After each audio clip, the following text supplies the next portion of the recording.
And just like that, less than 24 hours it took us to be right back here at Moody Park and right back on your screens. Another matchup here in Ewing Township here in the ECCBL regular season in this 2025 summer.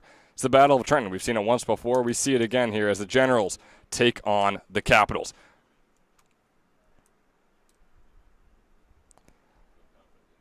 Ben Chadwick joined alongside Luke Lendler. And Luke, this is a solid matchup that we're seeing. Obviously, we saw it before between both of these teams. It's one that the Capitals won in a close one. It was a 4-3 win for the Capitals. The boys in blue out there would refer to them as Trenton, but of course can't do that with both these teams being from Trenton. So it should be an interesting matchup here at Moody Park. Game time starting at 6:30. It'll go right past the sunset, and we're going to end things off with a nice dark sky at the end of it. Yeah, I'm interested to see what we get from starting pitcher Zach Koserka today. Went to Gettysburg College this year for his first year there. His mom went there too, so it's a family affair for him and the Bullets, and he's a lefty, which we don't see a lot of in the ECCBL. We have a disparity and an array of pitchers, but for the most part, it's more righties and lefties. So I'm intrigued to see what he can bring in his first start of the season for Trenton, but blue Trenton, not orange Trenton. Of course, but currently on the mound right now for the Generals and currently getting his second strike of the at-bat against Ethan Tolbert. Nice fastball finding the outside corner. It's a 3-2 count against Tolbert. Tim Welsh is on the mound out there. Just wrapped up his freshman season at Stockton University. And Welsh had a pretty good first stint, or even brief appearance. Breaking balls outside for the walk. Earlier this season, 4 innings, didn't allow a hit or a run, but he allowed 2 walks. We see, he picks up his third of the season right there. But this, he stands tall. He's 6'2". He's going into, like you mentioned, his second year at Stockton University, and he showed through those 4 innings earlier this summer that he has some spin. He's got a nice plethora of pitches to offer. So we'll see if he can kind of settle in a groove here and make up for this walk. Now up at the plate and now getting a hit. Carl Westman, a grounder out into left field. Advances Tolbert over to second, puts himself on first. And yeah, you were mentioning Welsh and the day he had an opening day against the Mammoths, one that ended in a 0-0 tie. So he wasn't able to get the win or even the loss in that one. But yeah, I mean, the 4 innings pitched and 0 hits, 0 runs allowed. It doesn't get much better than that for Tim Welsh. Of course, you can argue, hey, maybe the offenses and the bats just weren't ready. They're knocking off some rust in that game, 0-0. First time we've ever seen that in the ECCBL. First time in General's history, a team that's been playing for nearly a decade. But regardless, a good start for Welsh in that one. Not exactly the same here as already allowing his first hit of the summer after going 4 without one in opening day. An 0-1 count on Fattori as he fouls that one off. Runners on first and second. And Welsh this past spring for Stockton threw 22 innings, and he allowed 18 earned runs. 27 hits in those 22 innings, struck out 17 batters, walked only 8, but still all totals up to a 7.36 earned run average for the soon-to-be sophomore. 1-1 count here against Fattori.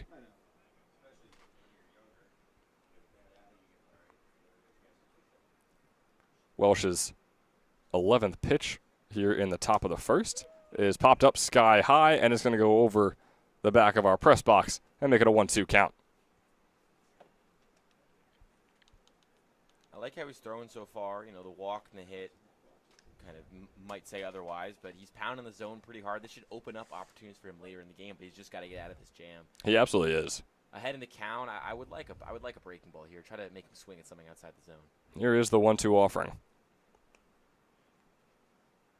It's going to be a fastball high and inside to make things a 2-2 count. And that really is the name of the game. I mean, so many of these games are won just based off pitchers struggling to find the strike zone and allowing walk after walk after walk. But if you put the ball in the strike zone, you force the batter to make a play on it. With these wood bats, we talked about it seemingly every broadcast we've done so far this summer. It's hard to get on base in this league. 2-2 count. Breaking ball. It's going to be inside. Instead, it's going to hit Fattori on the arm, it seems. So it's going to load up the bases with just 1 out here in the top of the first. Yeah, that's tough for Welsh. I mean, we came in the broadcast talking hot about him, raving over, his first appearance. But perhaps, in that game he came out of the pen. Today, not coming out of the pen, getting the start. Perhaps that messes with his rhythm ever so slightly. I mean, we'll see. Again, double play ball is in play, like you mentioned, with these wooden bats. Not a lot of crazy exit velo comes off the bats. These guys, I mean, this could be 2. Grounder from McGordy looking for 2. It's one that goes right over to Dominisi. Instead, it'll be a fielder's choice throw to second. Gets Fattori out there. But Tolbert comes home, and it's the first run of the game, first run of the inning, whatever you prefer, as the Capitals lead 1-0 with now 2 outs on the board, runners on the corners, and bringing up Jackson Scrow. Third baseman, number 12, Jackson Scrow. Yeah, that was Dominici kind of didn't get that cleanly in his glove before he flipped over the second and messed up everybody's timing, so unable to turn two there, but tough. I mean, they just got to get out of this one. You don't really want to give up a second run here early. Definitely took Dominici longer than he would have liked to get that ball on his glove. Would have liked to end the inning off right there, not allow a single run, of course. But still just settling for the fielder's choice, and it's Jackson Scrow here up at the plate. A hitter who was one of the best in the country in the spring, has had his struggles to start off the summer. He's just 1 for 9 this summer. That one hit was a double. But in the spring, I mean, a .442 hitter, which led his Haverford University as just a freshman, was the D3 Rookie of the Year. I mean, it seems like every time he's up at the plate, we sing his praises from the spring. We're just waiting to sing his praises from what he's done in that blue Capitals jersey. He fouls that one off. He's got a 2-1 count against Welsh here, who is now 18 pitches deep. Not the ideal first inning in terms of pitch count, in terms of run count, a lot of things. But Welsh has proved, he went 4 in his earlier appearance this season. He can dig in and settle in, and Coach Mike Coryell is really going to need him to do that today. And speaking of Coach Mike Coryell, don't currently see him at the field right now, so we'll have a couple assistants taking control for the Generals at the moment. Curious to see if he will arrive later on in the game. It's a 3-1 count. Scrow the righty hitter. Runners on the corners. The offering is popped sky high out into center field. Bischoff is the one tracking it down. Going to have to run forward a bit. And he makes the grab out in center field. So backs up, moves forward, right back to his original spot, and makes the grab for out number 3. But not before the Capitals are able to tack on 1 here early on in the Battle of Trenton. Moving to the bottom of the first, Capitals 1, Generals 0.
Okay.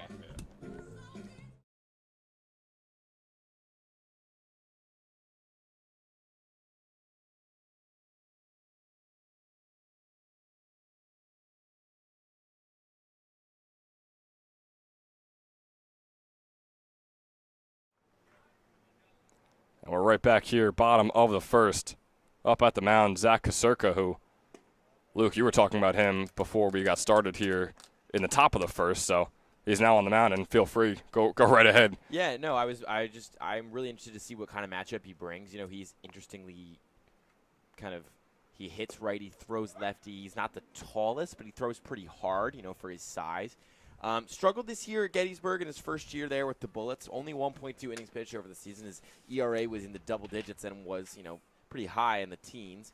But again, first year of college baseball, it's not going to be easy for anybody, and that's why he's here. That's why a lot of these guys are here this summer. It's about getting better. It's about working on your craft and allowing game reps and live ABs, and in a situation where, can feel like you're on a team and have that camaraderie. And for a guy like Kasurka, I'm really intrigued to see what he can bring, especially in this game. This is the first look we've got at him here at Moody. And I think that, the dynamic he brings is lefty, harder throwing lefty, not a ton of breaking stuff. Said that he gets him with a breaking thing. I'm just intrigued to see what he can bring us. Maybe he goes 4 or 5 innings. I could see perhaps 6 or 7, but I think 4 and 5 is probably where I'm at. Yeah, well, the first batter Kasurka faced right there was Justin Sestawicki, who, like you said, with the fastball got him swinging on the third strike, had a 1-2 count, turned it into a 1-3. So a quick first out to get things going here. Now up at the plate is Nick Tomasetto.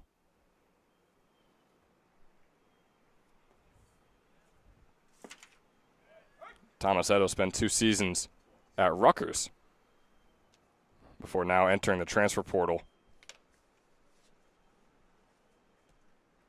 So far this summer, he's just been 2 for 7 with 2 runs and 3 walks to his name.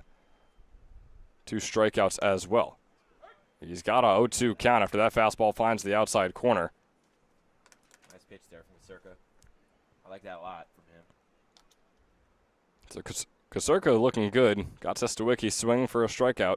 He's got an 0-2 count right here against Tomasetto. Power 5 hitter who swings on, goes out into right center, but not before Wright can get there, the second baseman, making the grab for the Capitals and putting out number 2 on the board here in the bottom of the first. Kasurka looking comfortable so far, but this is a pretty strong Number Generals 25, team. the DH. They're not, Shippensburg. they had their Thomas struggles Cano early in the Pizzel. season offensively, but they showed life last time they came out here, and I'm intrigued to see what they can bring in terms of small balling their way, especially against a guy like Kasurka who's having a pretty good start.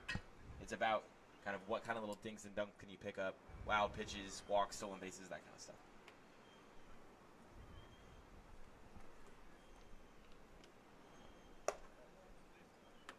So with 2 outs on the board, no one on. The Generals looking pretty desperate to get some offense going here. They look to Thomas Cano Pizzel, who dropped up his freshman season at Shippensburg University. He's got a 2-1 count. And Cano Pizzel is 2 for 6 so far this summer with 2 runs and 3 walks. And his freshman season at Shippensburg was a .273 hitter with 3 doubles and 2 homers. Well, he popped this one up high enough to be a homer, but it's definitely not far enough as it's tracked down by Ethan Tolbert, the shortstop. Tolbert goes past second base, makes the grab. The infield fly is out number 3. 3 up, 3 down for Zach Kasurka. Not exactly the worst start for the Capitals. They are looking good, leading 1-0 heading into the top of the second.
Welcome you back here, top of the second, where the Capitals hold a 1-0 lead, and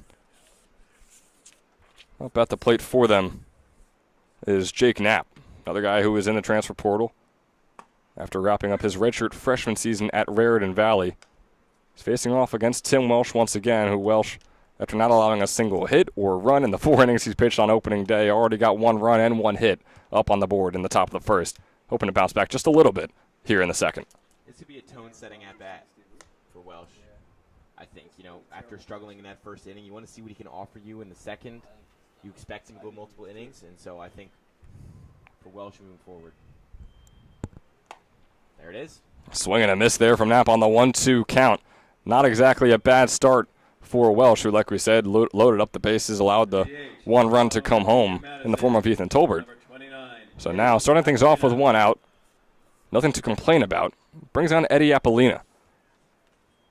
And Luke, there's no helmet cam on him this time, unfortunately. We do have that great video that we showed the other day, just yesterday actually, of Appolina going up to the plate and being like, hey, don't say anything, I got the helmet cam on, right? They're testing something out with me. He just smacks a double out into left field. We see him huffing and puffing all the way rounding first, heading over to second. So it's just a hilarious and awesome video, and hopefully we get to do more stuff like that here in the ECCBL. He's got a 1-1 count as he fouls that one off.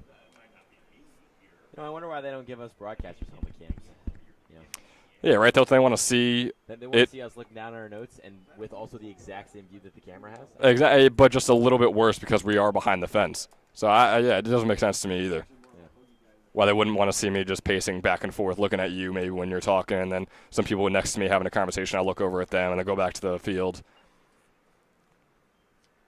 Give them a bird's eye view of the state-of-the-art press box. Exactly.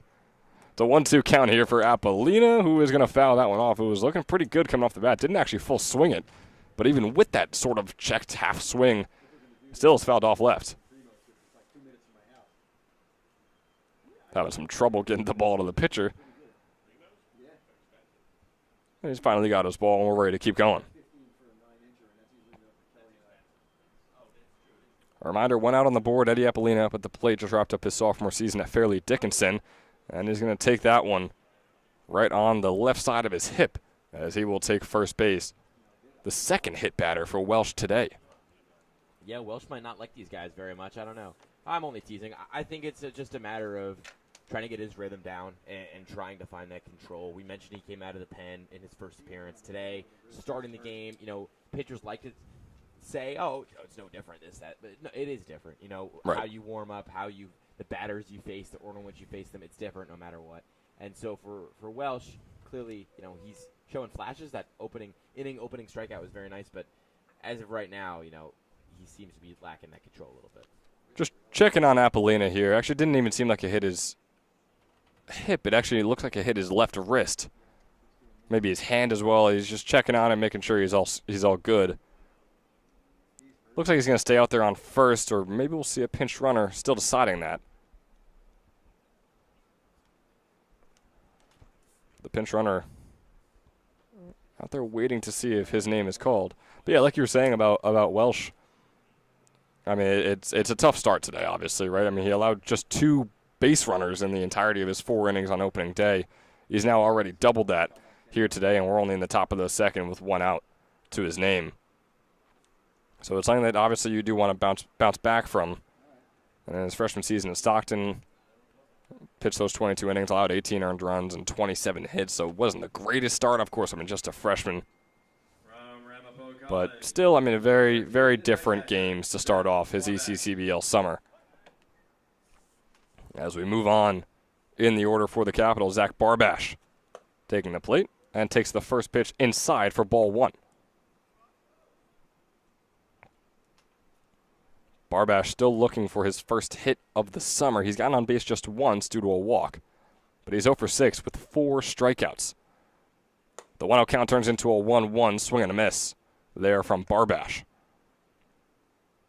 The rising sophomore from Ramapo College. In his freshman season, not exactly the largest sample size, but a pretty decent one from him. Went 3 for 12 with a double and 4 RBIs. He's got a 1-1 count. That fastball's going to find the outside corner. Beautiful pitch from Welsh there. Getting back to his first inning ways, if you will. He's got a 1-2 count on Barbash. I like what he's throwing this at-bat and this inning in general. Outside of the hit by pitch, he's looked a lot more comfortable. Welsh's 32nd pitch of the day is high to make things a 2-2 count. Again, there's 1 out on the board and a runner on first. Capitals looking to add on to their 1-0 lead over the Generals here in the Battle of Trenton. 2-2 pitch from Welsh. Swung on, fouled off right back towards us. Messing with our camera just a bit, so Gotta get a little active up here in the booth, Luke. We play a contact sport up here in the booth. We absolutely do. We're not slovenly. We get active. Slovenly? Is that the word you just used? No, that was the wrong word. I was trying to think of a word like I could use instead of lazy or like fat and slow. Lazy, fat and slow. Yeah, boy, that's one that stings. Yeah. So maybe we'll avoid calling ourselves that. I was gonna say we're not that. No, yeah, we are athletes up here. Oh yeah. That fastball is going to be outside from Welsh, so the 3-2 count is going to walk Barbash. Just like that. I mean, you had a couple of good pitches from Welsh there, and where he looked like he was kind of coming back and bouncing back and getting back to how he looked in that first inning. Well, on a couple of bats in that first inning, I really should say. But regardless, he's just continuing his ways so far here in this game. Yeah, and, for Welsh, it's tough because it felt like he was one strike away from really locking in and getting back in that rhythm, and all of a sudden, he lets Barbash right back into the at-bat, and all of a sudden he gives him a walk, and now there's 2 on again for the second inning in a row. The 1-0 count on right. Still 1 out on the board, like I said. 2 runners on now, though. First and second, right fouls that one off and brings up a 1-1 count.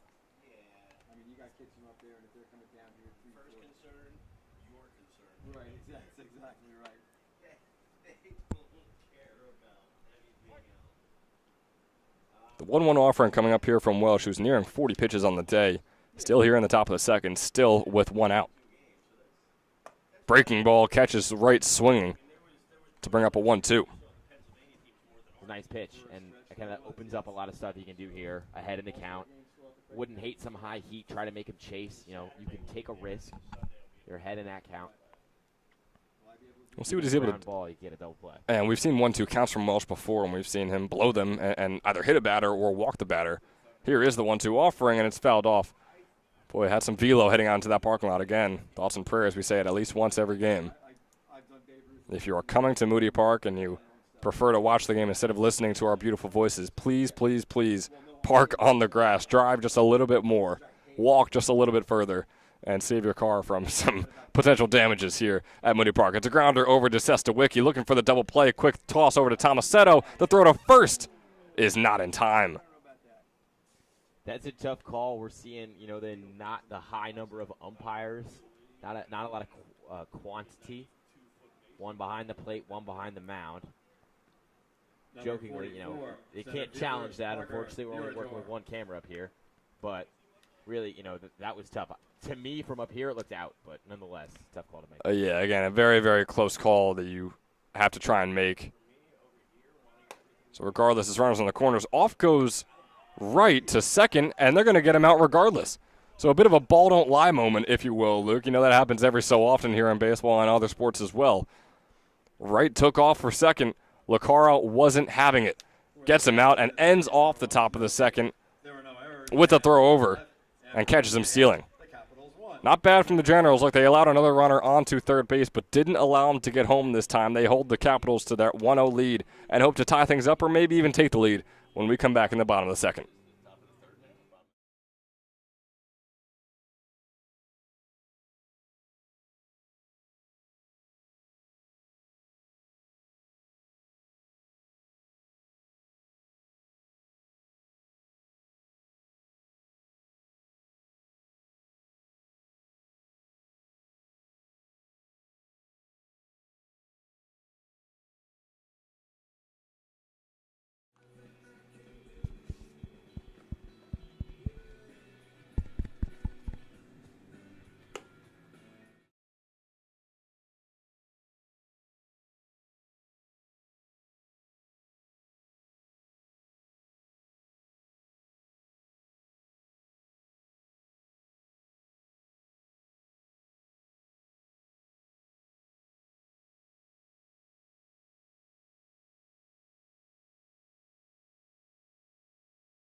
James Schaefer. So back here in the bottom of the second, it's James Schaefer up at the plate for the Generals. Takes the first fastball outside and low for ball number 1. I like what Schaefer can do on the base paths. He's a pretty good athlete, pretty dynamic. It's just a matter of getting there for him. It really is a matter of getting there for Schaefer. He's 1 for 5 so far this summer, which is not the worst thing in the world, of course. Very, very low sample size. In his freshman season at Stony Brook, 21 games played, a .438 average. There's nothing to laugh about. As he pops this one out into right field, Wisman's going to be the one tracking it down, hustling to track it down, makes the diving grab, Carl Wisman. Going all out, going horizontal to put out number 1 on the board here in the bottom of the second. And boy, he was jogging there at first, then sort of saw the ball where it was in the clouds, and then he was hauling over to that spot. Doesn't matter how. It doesn't matter if it looks pretty or not. It doesn't matter how you do it, but he got it done. Nice play. So now brings on the catcher, J.C. LaCara. LaCara grounds this one right over to right. Right over to right. Didn't mean to sort of mix you guys up there, but regardless, the play by right is made over to first base. Vittori makes the grab, stretching out. Good thing right isn't in right field. That is very much true. Yeah, good positioning by the second baseman, staying near second base right there.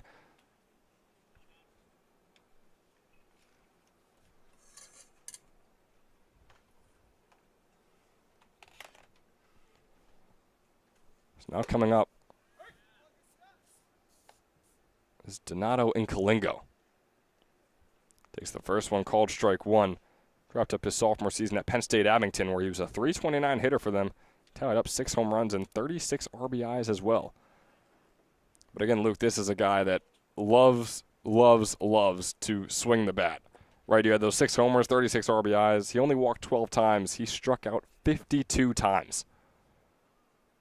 So not exactly the ratio you're looking for when it comes to balls, walks rather, I should say, and strikeouts, but regardless, he gets the job done when he's up at the plate. But when he doesn't, it's usually in the worst way possible, and it's usually in the way of striking out. He's got a 2-1 count. Kasurka only 16 pitches in. That ball's going to be outside, way away as well for a 3-1 count.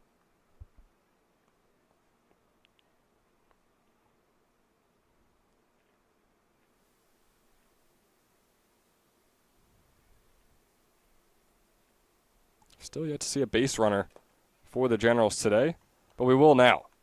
Donato Incalingo taking first after the 4-1 walk. Yeah, and that's the first kind of blip we've seen from Kasurka.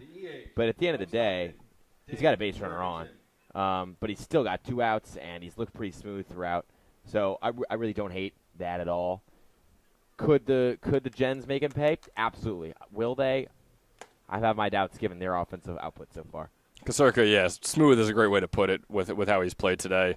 Cool, calm, and collected. Got that one runner on, but doesn't seem to faze him at all. Facing up against Dane Jorgensen here. He's already started him off with a called strike 1 inside corner. Looking for another one there, and he's going to get it. Outside corner fastball that time. Boy, he is looking good. Zach Kasurka on the mound. And, this isn't unfamiliar territory for him. They liked him a lot at Gettysburg. They just started the year 16-0. He was a young guy. They're not going to give a lot of burn to the young guys when they're starting the year 16-0. They're flying in D3. So that his output in college, his 1.2 innings pitch, yeah, he gave up 3 earned runs. But, that's not indicative of how good he is as a player. The coaches liked him a lot. They talked to him. They brought him in. They wanted him to feel at home there, and I think he really did. And so talk about feeling at home, too. He feels at home at Moody Park right now, getting the breaking ball strikeout right there. Zach Kasurka. And it's like you said, they saw him in practice, right? And they knew what kind of pitcher they had. But exactly as you were saying, they started off 16-0. They were having an outstanding start to the year. And so Zach Kasurka didn't get as much playing time as you would expect for a guy of his talent. But regardless, 2 down here at Moody Park in the Battle of Trenton. The Capitals still lead 1-0, and it's thanks in large part to the efforts of Zach Kasurka. looking absolutely outstanding. Only allowed one base runner on so far, and no hits to his name either. And the Capitals are back up to the plate when we return in the top of the third. Hi, my name is Dr. Philip Glassner. I'm a hip and knee replacement specialist at Mid-Jersey Orthopedics.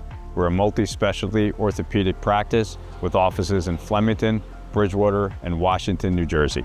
We have 18 fellowship-trained specialists to take care of you from your neck down to your toes. We offer conservative management such as bracing, therapy, and injections through surgical interventions as well. Our goal is to keep you active and healthy and get you back in the game. We also offer on-site digital x-ray as well as MRI. We have evening and Saturday morning office hours to assist with convenient appointment times, as well as having walk-in appointments available. Call us or visit our website at midjerseyorthopedics.com so we can help you to live life better.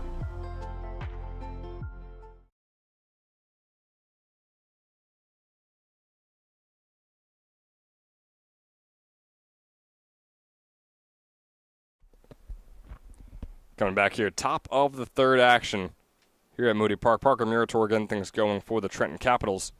Still facing off against Tim Welsh on the mound, who looked much improved in that last inning. Starts off with a ball outside for ball one on Murator. Murator is someone who is 1 for 8 on the summer, still has not walked either. He's got 2 strikeouts, one of them looking as he fouls that one off. He's got a 1-1 count. And Welsh had his blips last inning, still gave up a base runner. But at the end of the day, all you can ask from him is to get through an inning, and that's exactly what he did. Get through an inning, make sure no more runs are on the board. Hits are going to be hits, walks are going to be walks, even hit batters are going to be hit batters. But as long as that run does not come all the way home, the worry should not raise if you are the Generals coaches. Here's the 1-1 pitch to Murator. Breaking ball outside, 2-1. I don't hate that look at all from Welsh. Just got him jammed up on a foul ball in the inside corner. I don't hate it at all, trying to make him pay on something sweeping outside. Here's the 2-1. Looked to be in there, boy. It was close. Not close enough, though. It's a 3-1 count on Parker Murator. One who, like many other batters so far in this league, is a bit rusty, you could say, coming into this summer. But, boy, he was incredible for Fairleigh Dickinson in his junior season as he fouls that one off to bring us a full count. Led the team with a .364 average. Led the team with 24 walks. Led all starters with a team low of 16 strikeouts. Parker Murator was fantastic this past spring, just trying to keep that momentum going into the summer. 3-2 count. Turns into a strikeout. Murator was on his way to first. Instead, he'll bear right and take the exit over to the Capitals dugout. Finding the outside corner was Tim Welsh. Not a bad way to start off the inning. Yeah, that was, to me, looked like a makeup call because I thought that was a clear ball, but the pitch 3 pitches earlier that gave him that second strike, I thought it was a clear strike. I mean, you and I looked at each other when he threw that, kind of, we're like, okay, maybe about that call, but at the end of the day, all is fair in love, war, and baseball, and he has had to sit down after probably what would have been a strikeout if he had gotten that strike call earlier. So now up to the plate, this is the lefty hitter, Ethan Tolbert. Finds the outside corner on the first one was Tim Welsh with the fastball. Here's the 0-1 pitch. Breaking ball is in there, and it's popped out to Bischoff in center field, left center rather, as he moves to his right. And just like that, 2 outs are had from Tim Welsh. Easily the best start to an inning he's had today. Number 15, right fielder, Carl Wisman. Looking very, very, very impressive on the mound right now. Welsh, unlike Kasurka, had a large sample size and had a lot of reps in college this past spring, I should say. Over at Stockton in his freshman season. Yeah, 4 innings in his debut. He's through almost 3, but he's starting to look even more comfortable. Swing and a miss right there from Wisman. Wisman, who is 1 for 1 on the day, only player with a hit, is facing a 1-1 count. And here is the offering. Fastball's going to be a bit too far inside, make it a 2-1. Some wind blowing at the back of Welsh.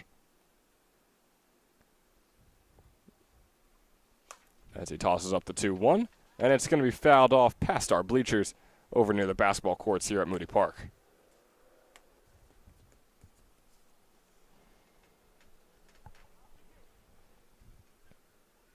So Carl Wisman in his sophomore season had just 3 at-bats, went 0 for 3. Not a big sample size for him there.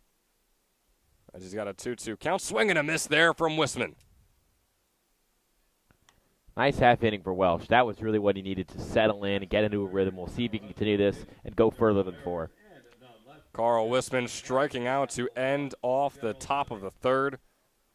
Tim Welsh easily his best inning yet. His first inning not allowing a base runner. Looks to keep that going. Not sure how long he'll be in this game 4 as he's already 55 pitches into his stint. But regardless, never a bad time to really get things going if you're the Generals and if you're the Generals defense, especially Welsh on the mound. Capitals still hold that 1-0 lead. The Generals are going to try and claw back at it when we return in the bottom of the 3rd.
Back here in the bottom of the 3rd, Alex Bischoff getting things going for the Generals, the righty hitter out of Mercer County.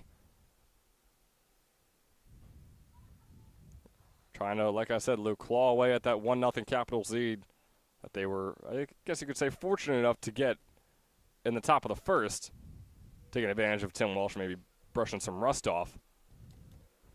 But, the way that the Capitals scored is the way the Generals need to score. Again, wood bats, not going to get a ton of ex velo. You're not going to win this on one swing. You're not going to hit bombs.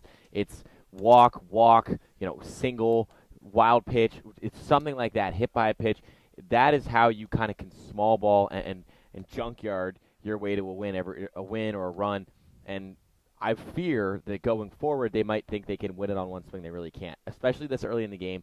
Try to small ball your way to a run. 3-1 count here for Bischoff. Kasurka still under 30 pitches in his 3rd inning of work. Again, he has looked phenomenal today.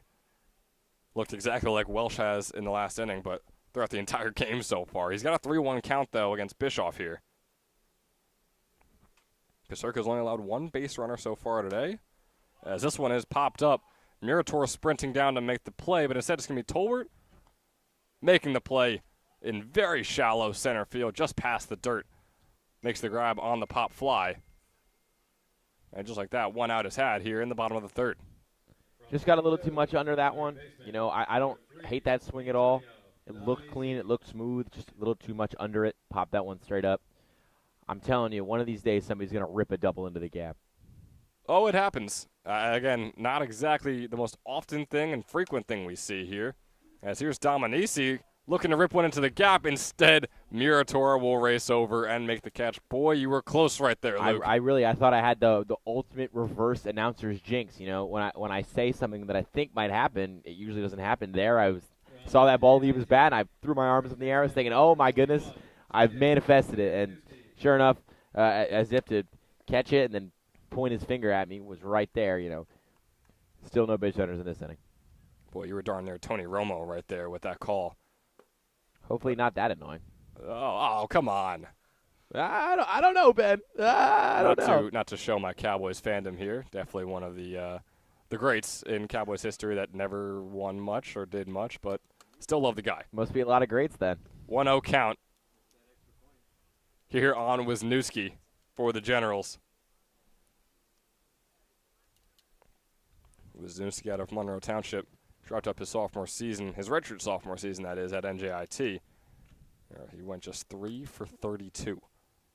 He's got a 2-0 count. Make that a 3-0. Breaking ball is going to be a bit too far inside, apparently, is the call.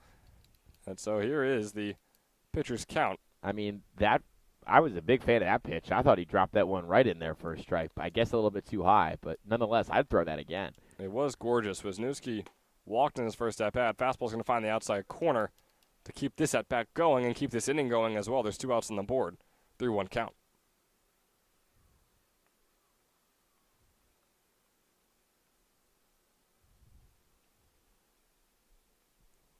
The lefty pitcher, Kasurka, sends in the offering. The breaking ball is going to be outside. So Wisniewski, a guy who is 1 for 8 on the summer and has just a couple walks to his name coming into this game, now has 2 walks on the day and has gotten on base each of his first 2 plate appearances. So a good little bounce back from him, especially coming off that spring season where, like I mentioned, went just 3 for 32. Definitely had his struggles. But, I mean, to work that walk there is nice and, could set up perhaps a little 2-out rally, and there you go, wild pitch. So just there, this is what I'm talking about. Small balling, not going to win it. You're not going to pick up runs with 3 big hits in a row. You're going to pick up runs with a walk and a wild pitch and this, that, and the other. So you have to stay patient. Nobody can small ball their way into a run by cutting corners and putting too much into one swing. Patience, working counts, making pitchers throw a lot of pitches. I mean, Kasurka's looked very good so far in this game. He hasn't shown a lot of blips, but you can get to a guy like this by making him throw more pitches. And especially for the Generals right now, facing a guy like Zach Kasurka, wild pitches like that aren't going to happen too often, so definitely take advantage of them when they come. Wisniewski over there on second base. 2 outs still on the board. Sestawicki now up at the plate.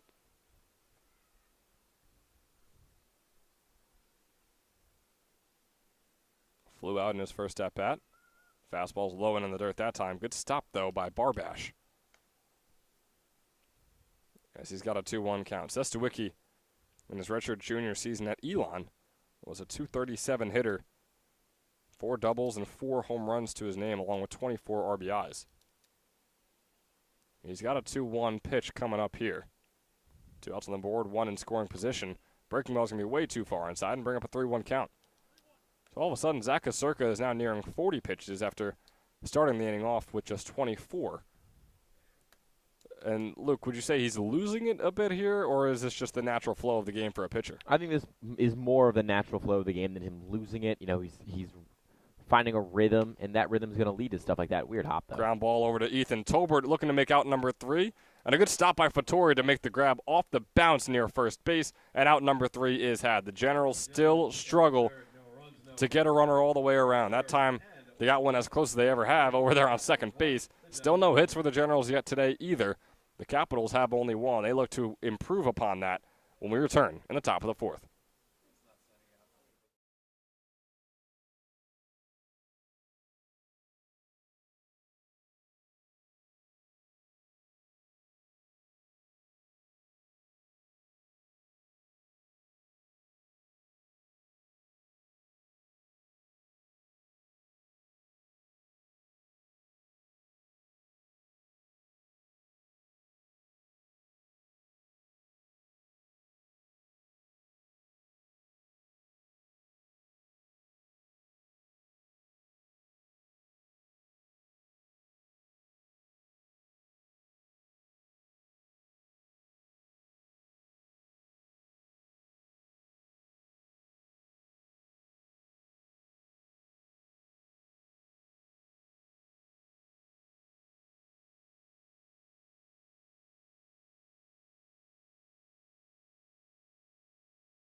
First baseman, number 20, Michael. And just like that, we're right back here, top of the 4th.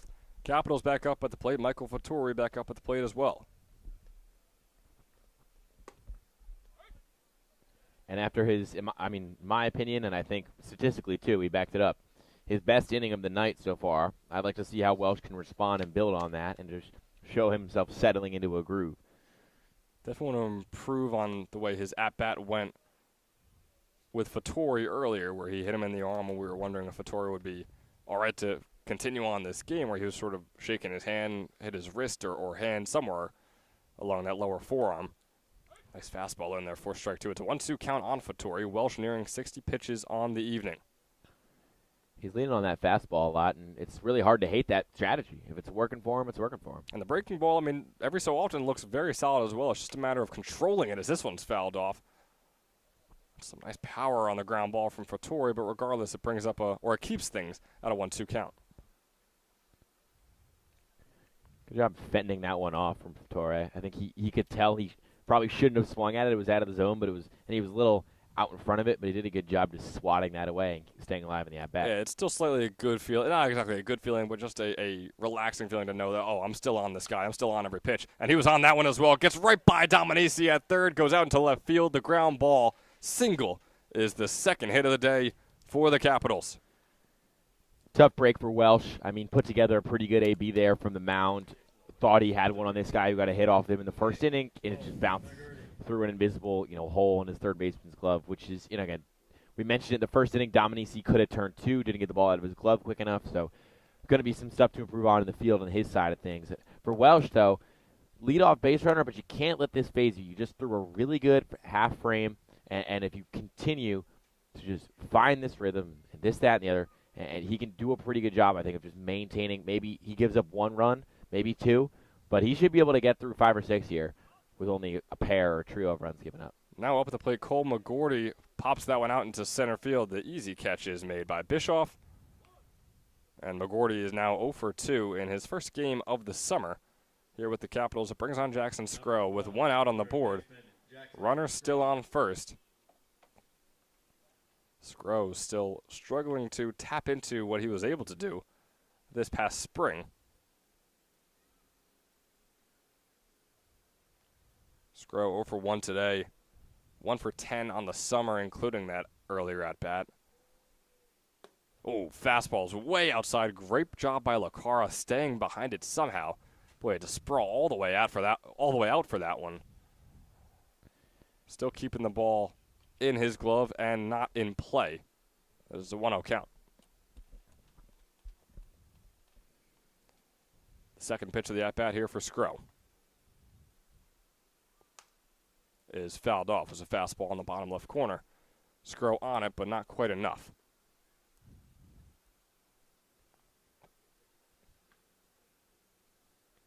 As we mentioned before, only one hit so far this summer. It was a good one. It was a double out into left center for Jackson Skro. But still 1 for 10 on the summer, as that one's going to be a bit outside.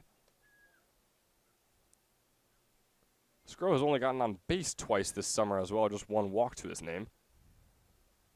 He's got a 1-1 count with a runner on and an out on the board. There's the 1-1. Grounder, or rather a line drive right over Dominici, and the double play is made. That's how you make up for a mistake. That's how you make up for an error. Nice play there in the hot corner, showing a flash of the leather and then pumping the throw across the diamond. That's exactly how you make up for an error. Yeah, and again, that first hit was not an error. It was a hit for Fattori out into left field, the grounder. It was a tough play for Dominici to make, and of course he expects himself to make that play. So yeah, I mean, bouncing back for him in the field, rather, just bouncing back from a play he really wanted to make. Really shouldn't have made that play if we're being honest, but still makes it, catches the line drive right in his glove, makes the throw over to Wisniewski, and just like that, the top of the fourth is over and done with. The Capitals unable to replicate what they were able to do in that first inning. In the next three, the Generals are going to try to replicate what the Capitals did in that first inning. Now, when we come back in the bottom of the fourth.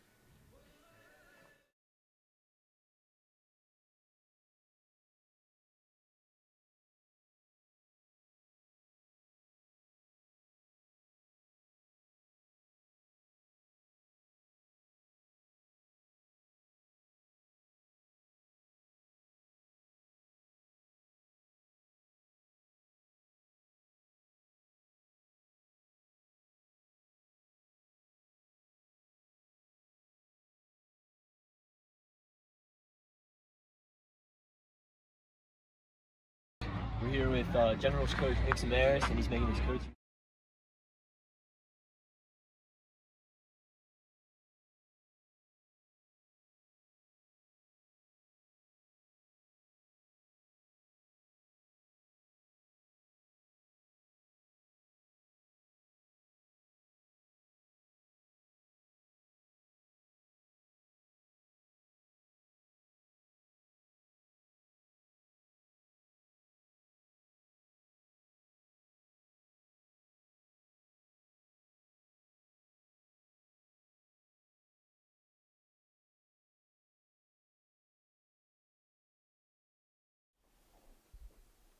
Welcome back here, bottom of the fourth. Nick Tomasetto up at the plate. Breaking ball is not in there. It's going to be ball number 1 for Tomasetto starting things off. Kasurka still yet to allow a hit. We're going to say that quietly so he doesn't hear us, as that fastball is fouled off by Tomasetto. Back over the fence. Yeah, we got to be more wary of our words. We took the window out in front of us. Both windows. Both windows. Usually we slide one open. Today we just decided, you know what, who needs windows? Took them out. Last time we tried this, it was a struggle to get them back in, but it absolutely was, which is why I was a bit shocked when I walk up to the press box, see him out, and you were like, hey, I know how to put him back in. So I'm confident in my abilities. I'm betting on myself. I think we set an over/under on the time it takes you to put both these windows back in. I think I could do it in an under 2 minutes. Under 2 minutes. It's not the kind of thing that like requires a lot of physical labor. You just got to line it up and bang it on the first try. But if you don't line it up and you're losing focus, I think I'm going to take the over on that. All right. Our friend Luke Anderson, who we're going to have on the call later on, is also taking the over with me. I have a couple of interviews to share with you. So we got a bunch of people that don't believe in me here. That's that is thinking. Absolutely what I'm saying. 100%. Unbelievable. 120%. Tomasetto's facing a 3-1 count up at the plate. Kasurka's just a bit over 40 pitches on the day in his 4th inning of work. Here's a 3-1 offering. Swing and a miss there from Tomasetto brings up the full count. Nice pitch there from Kasurka. Got Tomasetto out in front of it. You know, wasn't the greatest hitter at Rutgers, New Brunswick, but has shown his ability to play well in summer ball before. You're just kind of waiting for this breakout to come from Tomasetto. Kasurka not used to being behind in counts. Of course, has the 3-2 right now, but had the 3-1 earlier. That one fouled off. Going to stick with the 3-2. And like you said, yeah, I mean, a 218 hitter at a Power 5 school is solid, right? There's nothing to go crazy about. It's nothing like you're below 200. Still had 3 doubles and 2 homers. Of course, in the transfer portal right now looking for his next home as he's got a 3-2 count. Pitch coming up here. Breaking ball. Boy, it was a good-looking one, but not good-looking enough from Kasurka as Tomasetto will take his first base of the game. Number 25. His 4th walk of the summer as well. Puts on Thomas Cano-Pizzell. And I'm a big fan of what this kid Cano-Pizzell can bring, especially on the base pass. He's got 3 steals to his name already this summer. He's extended plays. He's kept innings alive. It's just a matter of getting there. Goodness gracious. Majorly wild pitch right there from Kasurka, who actually fell over on the mound as his dugout checking in on him, saying, hey, man, are you good? Like that, because those are the scary moments, right, for a pitcher with all the possible injuries that could happen out there, and especially in summer ball. An injury in summer ball is not what you want. It looks like he is perfectly fine, just had a bit of a slip, and obviously the ball had a bit of a slip out of his hands. So it's going to be a 1-0 count. Obviously, Tomasetto was able to pretty easily and comfortably advance over to second base. So his catcher, Barbash, is going to have a word with him up there on the mound. And yeah, you're mentioning Cano-Pizzell on the base path. We'll see if he's able to get on the base path after this at-bat. He's got the 3 steals so far this summer in the 5 times he's gotten on base. So, of course, he is a dangerous base runner. Didn't steal a single base, though, this past spring with Shippensburg University in his freshman season. Got on base a decent amount, right? He's a 273 hitter, had 4 hit by pitches, 5 walks. So, interesting that he has now been so aggressive base running. And you wonder if that's the thing that he's trying to work on and improve in his game for the college season. Like, hey, I'm here to work on my game, of course, to get noticed and to maybe make schools think about me or make my coach think that I'm better and should be higher up in the order. But also it's a place where you work on your own game. Yeah, exactly. I mean, these players come here to Moody Park for lab work. They're getting in the lab. They're working on different things. And when you are a pretty reliable hitter in terms of getting on base, like you mentioned, those 4 walks, 5 hit by pitches, that average, it's those you can further that and make yourself even more of an asset by extending those into extra bases, by stealing, by being ready, reading pitchers. As long as he gets a good sense of the pitcher's windup, the ability to just kind of steal on anybody, especially at the level that Shippensburg plays at, I mean, that's invaluable. Absolutely. And I had the honor of talking with Will Burkaw just a couple days ago about his ideals and his mentality, as that one's going to be a walk that ball inside. So Cano-Pizzell will be on the base path, and we'll see what he's able to do with it. Of course, there is Tomasetto at second, so not a ton that he's going to be able to do. But yeah, Luke, I was able to talk to Will Burkaw the other day on Sunday, I believe this was. And, of course, he led the entire ECCBL in stolen bases last summer and is one of the most dangerous players we have in the entire league when it comes to base running. Won't be playing this summer for the Mercer Mammoths, rather be a first base sort of assistant coach due to him dealing with an injury.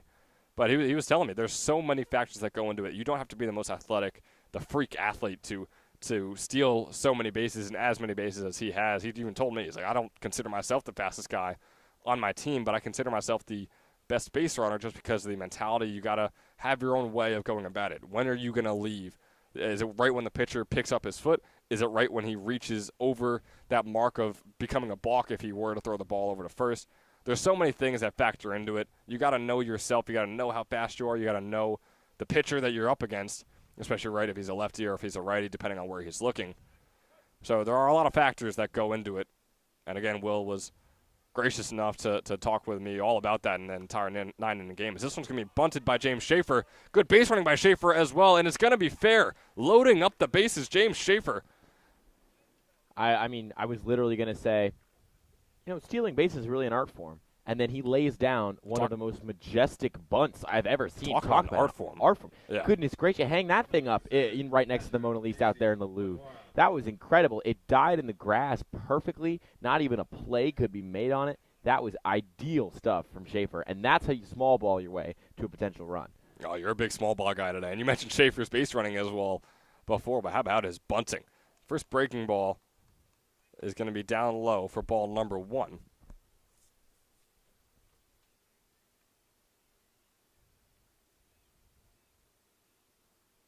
As J.C. LaCara is the man up at the plate for the Generals. Bases loaded for the Generals. The first runner they've had on third, and it's with no outs. Easily the best offensive situation they've had today. And it comes just about the halfway point of this game here in the bottom of the fourth. And no outs, like I said, on the board. And we're typically looking at a switch behind the dish for the Generals. 4.5 through. They usually tap in with Chris Salmon taking over for LaCara back there, but Carr's played really well, so we'll see what happens here. I mean, if he knocks in a couple runs, maybe he gets rewarded, gets to stay in the game. But as far as the Generals have played this season, it's been a full platoon back there. So we'll see what happens with the boys in orange. Yeah, and LaCara, I mean, obviously has been Tim Welsh's savior right behind the plate with what he's been able to do, making so many saves, preventing so many wild pitches from happening. Swings on that one. It's a 2-2 count now for him. We'll see what he's able to do with the bat in his hands. First time out, he flew out. So he's 0 for 1 on the day, now 2 for 9 on the summer. Again, the Southern Division entire average seems to be lower than 250 so far this summer, so 2 for 9 isn't exactly the most insane thing early on in the ECCBL season. He's got a 3-2 count off of that breaking ball. So full count, bases loaded, no outs, Luke. He's got to think Kasurka's going to give him something to hit here. Fastball, probably. It's the pitch Kasurka's had the most confidence in. And if he's giving you fastball, he could see it all the way, and he could knock in a couple here. Let's see what it is. Here's the 3-2 offering from Kasurka. Not a fastball, but a breaking ball that catches LaCara. Boy, it was a pretty one. A lot of curve on that one. Was definitely looked to be a ball as well. So LaCara really fooled by that pitch from Kasurka. An incredible way to get that first out, especially bases loaded, no outs as a pitcher. I mean, that is the worst position you could be in. But he gets that first out. Yeah, I mean, there's a reason I retired after 6th grade, and I can't get above Double-A in the show. I mean, I would have been sitting fastball there the entire time, and I would have been fooled just like LaCara would be. So, I mean, that was a really nice pitch. Spun it, dropped it right in, got him right over the wrists. That's a really good offering, and that could set the tone. He could get out of this. The double play ball is fully in play right now. Sure is. He's got a 0-1 count right here on Donato Incalingo. Incalingo walked in his first plate appearance. Again, bases are still loaded as that one's going to be grounded past Jackson Scrow, looking for the double. It's a 1 RBI double. Make it a 2 RBI double. Donato Incalingo. Just like that, one swing of the bat. You talked about small ball all day long, how one swing of the bat is not going to be enough to do it. But when your small ball loads up the bases with just 1 out, that one swing of the bat can do just that. A double is usually the largest hit we can see here at Moody Park, and Donato Incalingo does just that. 2 runs on the board for the Generals as they lead 2-1 over the Capitals. The bottom of the fourth is still underway. And don't let up if you're the Gents. Do not let up. You still got a runner on second and third. Don't think the job's done. Breaking ball was low. Good stop by Barbash there, staying in front of it. Dane Jurgensen is up at the plate for the Generals. Another guy who put a ball in play before but was caught out at first. He's got a 1-0 count. Kasurka now over 60 pitches on the day. Here is that 1-0 pitch. Swung on, and it's going to be foul. Be a 1-1 count. And boy, Skro on that last double laid out. I mean, he did everything he could to get his glove behind that ball, but it was just the perfect hit from Donato and Kalingo all the way out there in left field. If that grass wasn't as long and that ball was able to travel further, you wonder if James Schaefer would even be on the base path right now. You wonder if they'd lead 3-1. I mean, they call it the hot corner for a reason. That ball was sizzling when it got there, just a little bit too late. 1-1 is going to be fouled off. Bring up a 1-2.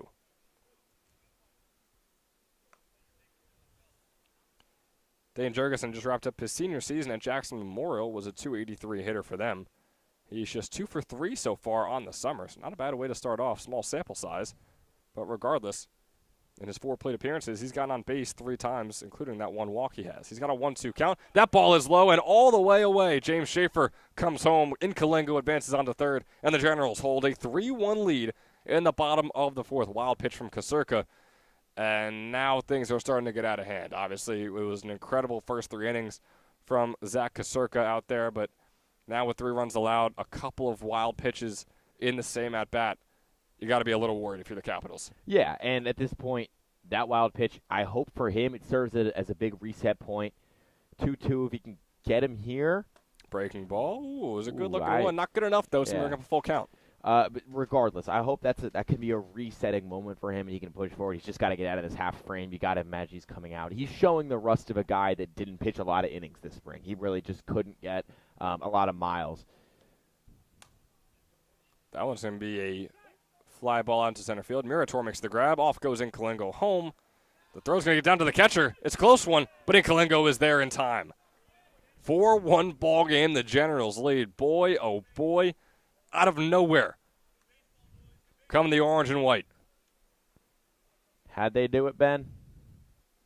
They did it with bunts. They did it with walks. They did it with a single, and then they did it with 1 swing in the bat. Right, I was going to say, I know you're proving your point right now, but don't forget that those initial 2 runs came in off a double. Oh, yeah. Absolutely. That's the nature of kind of what I was trying to imply. It's the cherry on top. You can't go double, double, double. That's just not going to happen. But you can go walk, walk, single, double, bang. That's how you bring them all in. That's how you finish. That's the finishing move. You don't start a rally with a big swing like that. And I really, really like the discipline that the Generals have showed in this half inning. They've got a 3-run lead to show for it. Now it's going to fall on their pitching to see if they can maintain this over the next 4 innings. Bischoff is at the plate, 0-1 count. That breaking ball is going to be outside on the corner and for an 0-2 count. And yeah, like you were saying, you got to play small ball here. None of these teams are ever going to look like the Mets did today against the Dodgers in that inning and a half where they had 3 home runs. I mean, I don't know when we're even going to see our first home run here at Moody Park in the ECCBL as that fastball is too far inside for a 1-2 count. So it's a much different game from the MLB, right? I mean, both use wooden bats, but obviously much different skill levels as well. And pretty big ballpark here at Moody Park. I mean, 330 to left and right field, 400 to center.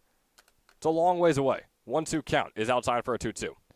Yeah, you always gotta fit your Mets propaganda in somewhere. I respect it. No, I know you're a trust Yankee me. fan. I am. Still, Yeah, I it's am. New York, and you got to just threw the game on. It was New York versus LA. It seemed fun. Fair enough. Yeah. I mean, I had the joy of watching my Phils get blown out today by the Toronto Blue Jays, but it is what it is. Still early. 2-2 turns into a 3-2. And if I'm about to catch myself in an MLB conversation, I'm going to have to check myself out pretty quickly. The only baseball I love to watch is the ECCBL right here, Luke. I couldn't agree more, honestly. And that's the reason why I was so disappointed with the Phillies result today. I was thinking, where are the Trenton Generals? Why am I not seeing the Trenton Generals? Where is Mike Coryell? There wasn't enough. It didn't feel like home to me. 3-2 is a grounder over to Jackson Skro. He makes the throw that time. And, Luke, you just mentioned it. Where is Mike Coryell? Well, our Luke Anderson wanted to find out the answer. And not only where is Mike Coryell, where is the Generals team mascot, his dog Blue? I mean, he is the momentum guy in the locker room, in the dugout, whatever you might have. And how are they playing without Blue? They struggled without him in those first 3 innings. They bounced back right here. Curious how much of an impact Luke has. Well, Luke Anderson tried to find out. We're here with Generals coach Nick Samaras, and he's making his coaching debut at third base. With the absence of Coach Coryell, also comes the absence of his dog Blue. Has that played any impact on the team? Yeah. What do you guys got to do to overcome that? It's been real tough. I mean, we expect Blue to be around. He's always roaming. He's up in the press box. He's come to say hi to the guys, but he's always in our hearts anyway. So we're just picturing him here. Absolutely. Let's try to get some runs on the board. All right. Thank you, Coach. Absolutely, Good buddy. luck. Have a good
Back here, top of the 5th, halfway point of this battle of Trenton. Boy, ball coming really close to Jake Knapp right there. Not Tim Welsh, rather. It's Eric David on the mound for the Generals. So Welsh coming out. His day ends after pitching 4 innings, allowing 2 hits and 1 earned run. So both times he pitched 4 innings. This time he allowed 2 more hits and 1 more earned run because he didn't allow either one of those on opening day against the Mercer Mammoths. It's a 2-0 count from David against Jake Knapp here. Make that 3-0. Spent his freshman season at Penn State Abington. And, something I love to see is some Pennsylvania representation coming from the Keystone State myself, making the drive up here. You get a lot of Jersey boys. But Eric David, Fairless Hills, PA, went to Bucks County for high school. Good high school. They have a nice baseball culture out there. But nice breaking ball in there for strike 1 as well, 3-1 count. Didn't get a lot of burn his freshman year, but regardless, still made an impact when he could. As Knapp fouls that one off, has a full count after starting off with a batter's count and 3-0. He also got some hacks in, picked up 1 hit on the season. Oh, hey now. So, Shohei got to watch out. He's got some competition here in the ECCBL. Hey, it's 1 more combined collegiate hit than me, you, and our other Lou combined, so we can't be talking too much. Here's the 3-2 count is high, and Knapp will walk. First at bat for David. Doesn't go exactly swimmingly, but it's still able to get 2 strikes on the board. We'll see if he can pick things up coming up here. Matt Westcott taking the plate for the first time today. Westcott just his 3rd at-bat of the summer. He's 0 for 2 with 1 strikeout. And in his freshman season at Moravian University was a 194 hitter. Had 7 doubles and a 661 OPS. But did tally up 30 strikeouts compared to his 29 walks. That breaking ball is going to be low for ball 1. Stands tall in that left-hand batter's box. Can be intimidating. They've got some speed on the base paths, too. Knapp can move, so interested to see. Maybe they deploy a hit and run. Well, he's just going to go regardless. You just talked about how he can move, and that ball is going to sail out into center field. Off goes Knapp over to 3rd now. Jake Knapp not even going to have a throw contesting him. Steals 2nd, reaches 3rd on the error. The error, of course, on J.C. Lacara, who we were singing his praises last inning about how well he's done behind the dish, saving Tim Welsh. And you hope saving Eric David if he needs saving later on today. But right there, that throw over to second base, Tomasetto just had no chance of it. Neither did Sestawicki, both of them laying out to try and make the grab. As we now have a 2-1 count on Westcott with Knapp on 3rd. Now we got to see kind of what David's made of. Out of the frying pan into the fire. You got a runner on 3rd, nobody gone. Your team just had a great 4-run rally in the bottom of the previous inning. You want to maintain this lead heading into the 6th frame. Absolutely. Keeping the kitchen references going. If you can't take the heat, get out of the kitchen. I don't know if anyone has ever watched Drive to Survive, the Netflix show about F1. Yeah, tremendous. Great. I mean, did they butcher that line and just beat it to death in that show every single episode? Yep. Absolutely. Oh, but I eat it up every time. Yep. Talk about kitchen. Of course. Here's the 2-2 count. Breaking ball is going to be bet outside to bring up yet another full count. This time, it's David battling back. He started off with a 3-0. Or rather, I should say this time it's Westcott battling back. Started off with an 0-2. Now it's a 3-2. Fastball is down in left field for the RBI single. Matt Westcott, his first hit of the summer, is an RBI. And cuts the lead down 4-2 now for the Generals. The Capitals crawling their way back. Yeah, David kind of served that one right up on a platter for him, got his bat on it, poked out into the outfield, got down. And here we go. Nobody gone, just knocked in a run, got a runner on first. David's going to dig in here. You know, after that first walk that he had turned into a runner on 3rd base, you can't say you blame him for just making sure that that ball goes in the strike zone, but that one wasn't even near the strike zone. All the way close to Barbash's legs. Westcott can easily advance over to second base on the wild pitch. Eric David's got to get something going, and quickly here at the Capitals, if he wants to prevent the Capitals from really battling back and coming back in this game after what was a monstrous bottom of the 4th 4-run inning for the Generals. Yeah, that was, a couple inches to the left, and may have been singing from the bass section of the choir to the alto section of the choir, but thankfully didn't hit anything precious. And then there's Lacara having to make another jump up grab. He just looks rattled right now. David does. He just doesn't look comfortable and does not look like he's in the swing and the flow of things. He absolutely does. And actually, it's not even J.C. Carr out there behind the dish wearing all the gear. It's going to be Chris Salmon at catcher for the Generals. 2-0 count turns into nothing because there's a ball in play. Goes right over to Tomasetto, and neither of them can grab it. Nick Tomasetto with the error allows Barbash onto first base. Runners on the corners here for the Capitals. No outs to show for it. That one's just, you feel for David. Finally gets a weak piece of contact, dribbling over to the shortstop. Doesn't get the bounce. Rather, he gets the worst thing you possibly think of, and it's an error. So Tomasetto bounces right off his glove. Runners on first and third now. But listen, we saw Dominici make up for an error earlier with a brilliant diving grab, double play. Tomasetto's got to take notes from that. He needs to pull something out of his bag of tricks. Make a triple play up right for that here. error. Is that what you're saying? Unassisted triple play. Listen, it's falling the way it can. He catches the fly out. He tags third. Yep. And then he runs over and tags Barbash. He could do it. I'm just saying. He could. It is physically possible for him to pull off the unassisted triple play right now. Can't wait to see it. Here's the 2-0 pitch. Wright is up at the plate, makes it a 3-0 as that one's far outside. Eric David has struggled to find the strike zone. And when he has, and when he's able to get 2 strikes on the board, he either walks the batter or throws a meatball, or they're able to easily get an RBI single. Here's a 3-0 pitch. Off goes Barbash. The throw is over to Barbash. Catch is made. It was a bit close there, but he's pretty safe over there on second base. So now 2 in scoring position. Count, Joe. Thank you. I would like to point out, though, this does further my unassisted third triple play agenda. This makes it a lot easier for Tomasetto to pull it off. Will he? Absolutely not. But, no, in all seriousness, I'm surprised we even saw a throw there from Salmon. I kind of am, too, yeah. I was fearful that the Capitals were probably going to go for some kind of double run sort of technique. But Salmon put enough mustard on it to where he got it out there quick enough that didn't have to worry about that runner coming back home. So at this point, back to the wall. David's just got to find a way to get out of this. We have a 2-1 count on right here with runners in scoring position, I should say. That one's going to get away from Salmon. Westcott's going to come home. Barbash is going to advance to third. We're going to consider that yet another wild pitch. Eric David having a nightmare first inning. And off goes a pitcher to go warm up for the Generals, not surprisingly so.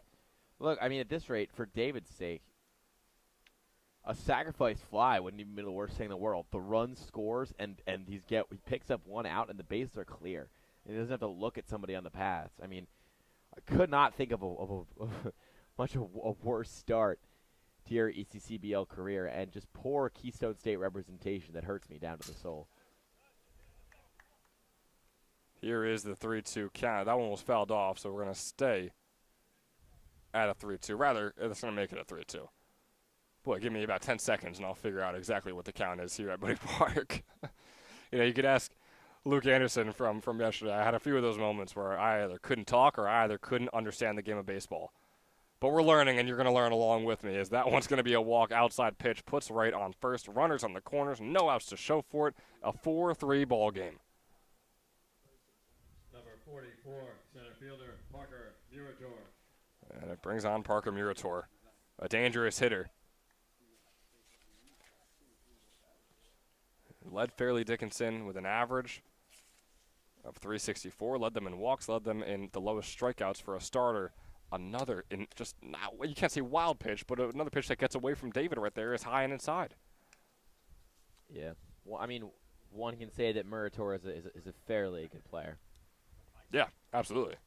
Fairleigh, there you go. Yeah. There you I go. love that you didn't pick up on that right away until I looked at you like an absolute I just talked about how I was oblivious with the game of baseball. I can be oblivious in conversation, too. I make for a great broadcaster if you didn't know. There's that double. There is. Close, but no cigar. Neither out is made. Off goes Wright. Off goes Barbash. It's a tie ball game here at Moody Park in the top of the 5th. Just like that. I mean, you blink and you miss it. Generals finally roped together a really good piece of hitting, and their arms can't back it up. Another runner on scoring position. You just need an out. Got to stop the bleeding somehow. Boy, and if you thought those first 2 innings from Tim Welsh were rough, if you're a Generals fan, you had no idea what was coming here. Capitals now with 3 hits on the day. Generals with 2 errors on the day. David's still on the mound. His 25th pitch right here was pretty close to the strike zone there. Tough one to call. Breaking ball is going to be called a ball. David, he's just not landing any looking strikes at this point. All the strikes he pulls off are swinging strikes. It's tough to see this going on right now. And as if on cue, look at that. Blue must have heard me down there, not the dog, the umpire. That one slotted right in there. So after that one gets in there, it's a 3-2 count. Coach is asking, hey, Parker, how bad do you want it? Well, he just wants to get on first. He's going to take that pitch high, and he'll walk his way over to first base. 2 on. Still not a single out to show for it. Here in the top of the 5th, we're going to get a mound visit from Salmon, the catcher here, because if we get a mound visit from a Generals coach again, that means that David's coming out.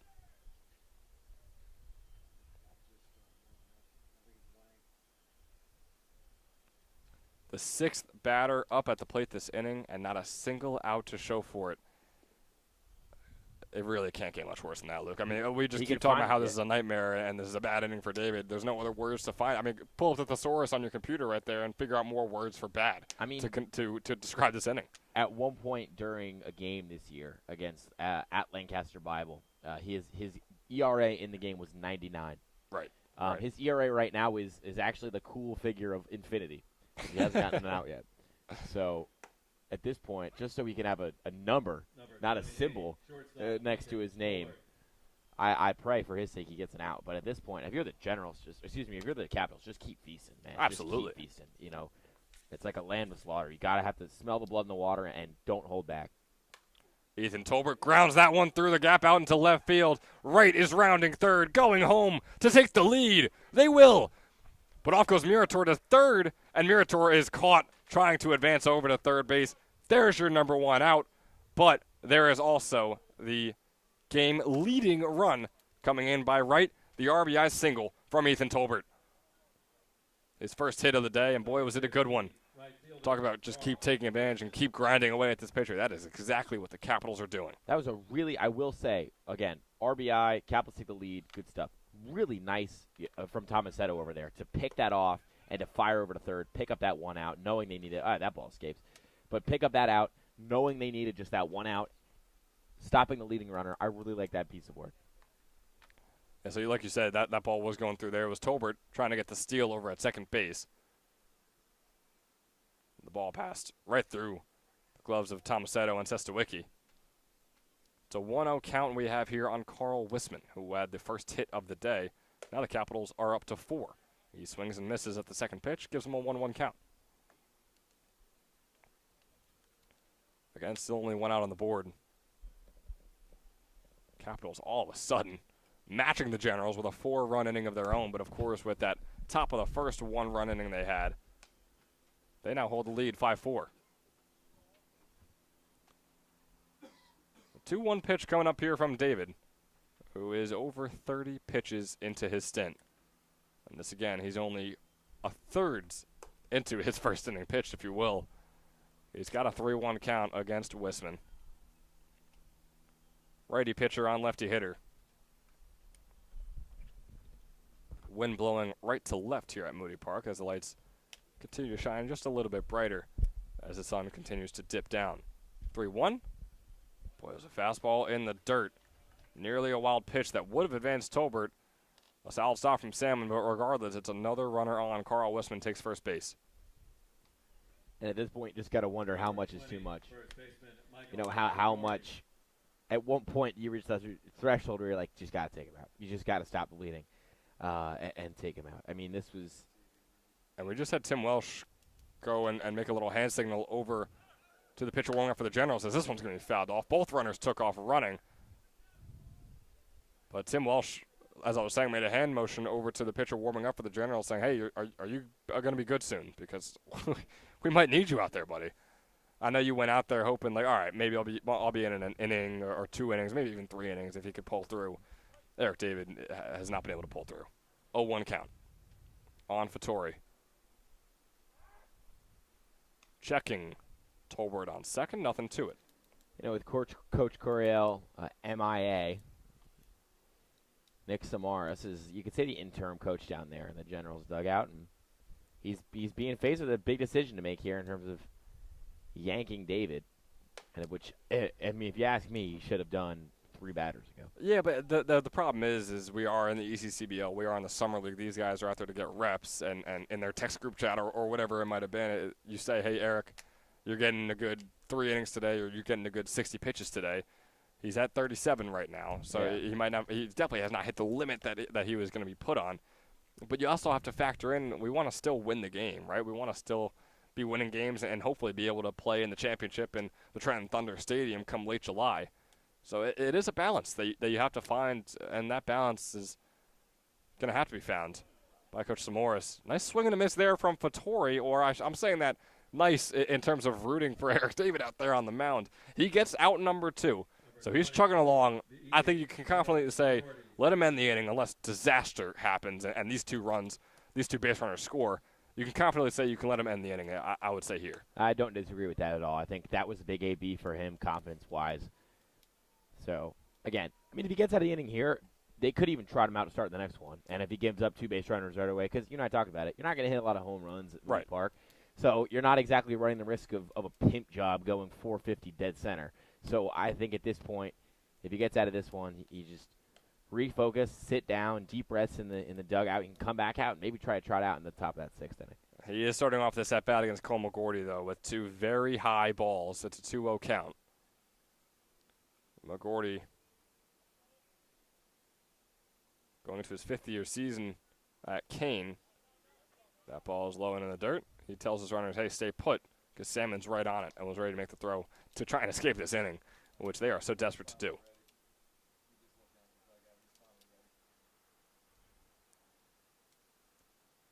The pitcher warming up for the Generals just made a motion to the Generals dugout, which we can only assume was him saying, hey, I'm ready to go whenever you guys give me the opportunity. 3-0 count makes it a 4-0. Out comes the mound visit. Not even a full inning pitched for Eric David today. Over 40 pitches. He was able to get 2 outs, and that was all he had to show for it. New pitcher coming on for the Generals. We'll let him get his warm-ups in, and we'll give you the lowdown on just exactly who he is, because he's got a tough matchup against Jackson Scrow for his first batter. He's got 2 runners on. 3 runners, I should say. Bases loaded, 2 outs, and his team trails by 1. We'll be right back.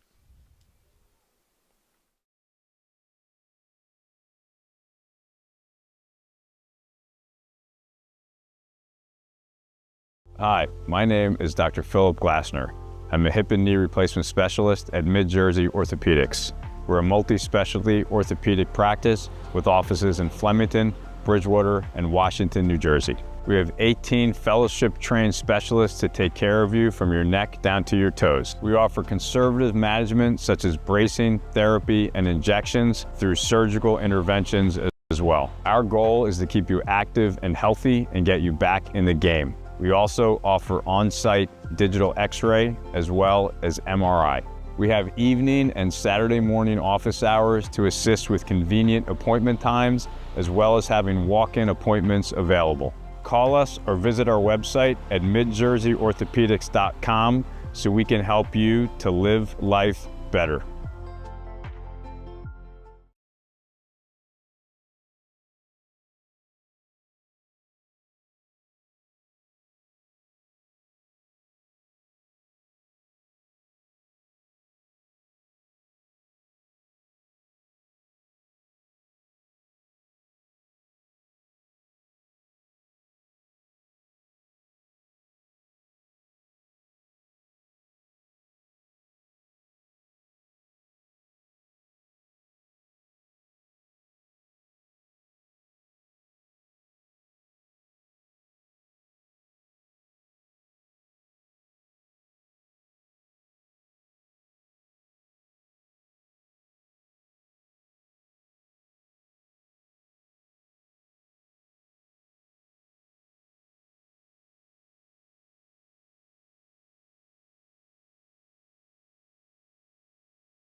And just like that, we're right back here, still in the top of the 5th.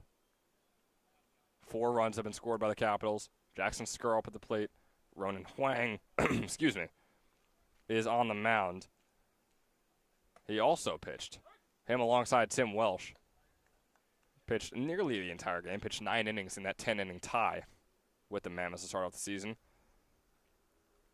Huang started that game, and in the 5 innings he pitched, he allowed 2 hits, 2 walks, and had 3 strikeouts to his name. He's got no 1 count on Skro here. Make that a 1-1. Breaking ball's going to be a bit too far inside. Bases are loaded. Tolbert on third, Wisman on second, McGordy on first. Jackson Skro 0 for 2 today. 1 for 11 on the summer. 1-1 count. Fastball outside, 2-1. And of course, I mean, if you're Huang, you're just still getting warmed up as this game goes on. This is your first batter of the day. But also being thrown into a position where it's like, hey, we're already down by 1. Don't make it anymore. Like, you have to get this out right here. Tough situation for Ronan to be thrown into. 2-1. Fastball inside. Pitched at Tufts this year. The Jumbos. I always thought that was one of the best mascots. Oh, it absolutely is. Up there with the Scad Bees. You know, there's some great mascots out there. Yeah.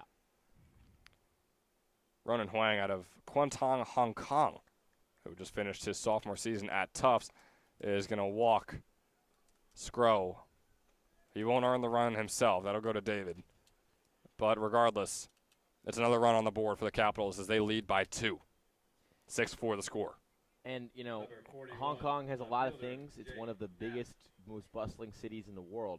But it doesn't have a bridge that says Trenton makes the world takes. So he's definitely seen something for the first time when he's here. That is for sure. He's got no 1 count on Jake Knapp.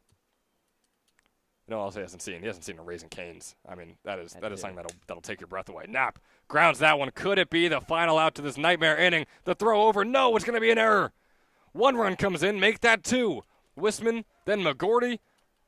It's an 8-4 ball game. Doubling up on the Generals are the Capitals with the help of this inning alone.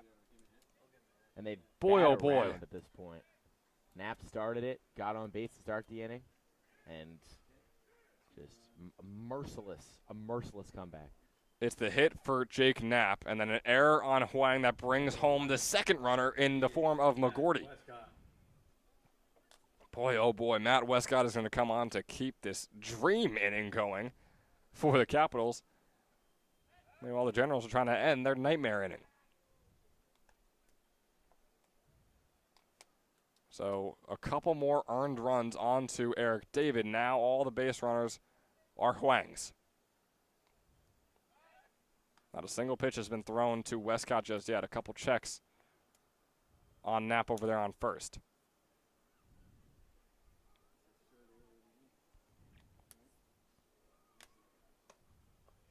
That ball's going to be far too inside. 1-0 count.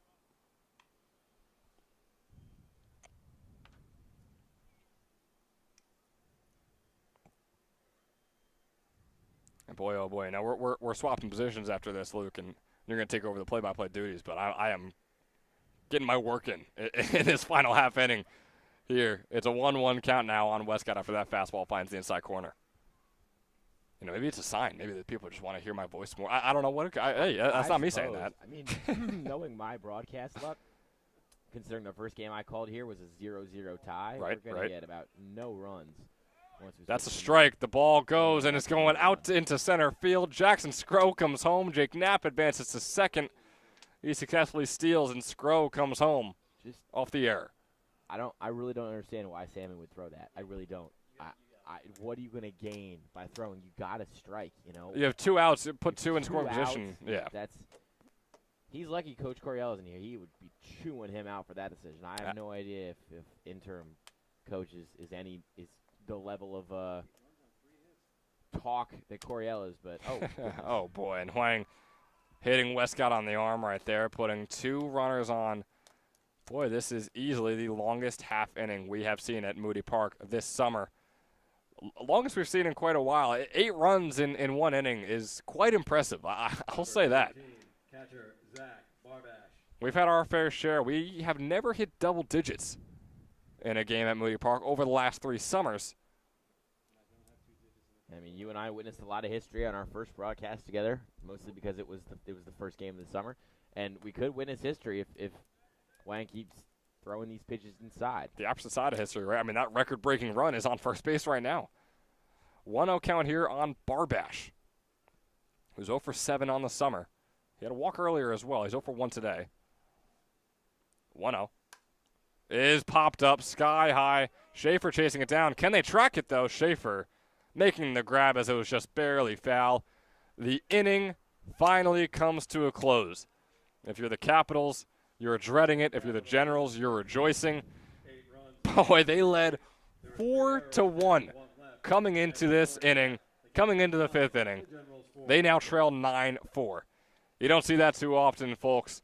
My duties have finally been relieved as play-by-play broadcaster, handing things over to my friend Luke right over here. You're still going to have both of us the rest of the way, all the way through. Bottom of the 5th coming up, a 9-4 ball game all of a sudden. The Capitals lead the Generals.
Now pitching for the Capitals.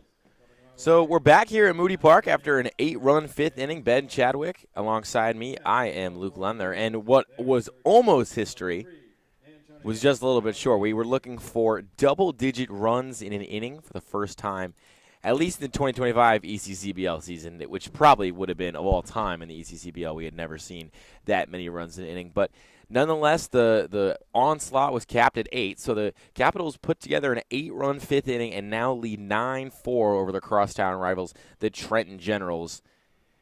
I don't know if you could say crosstown rivals, right? I mean, they play at the same exact ball. I mean, cross field. I like that. Cross dugout, perhaps. Cross clubhouse. I mean, goodness. But it's 9-4 now, and the Generals put together a pretty strong bottom of the 4th inning. Picked up 4 runs. Had me and you thinking maybe they might make this game. They could pull off an upset here. This would be strong stuff. And then the arms went and fell apart for them. But speaking of arms, got a new pitcher here for the Trenton Capitals.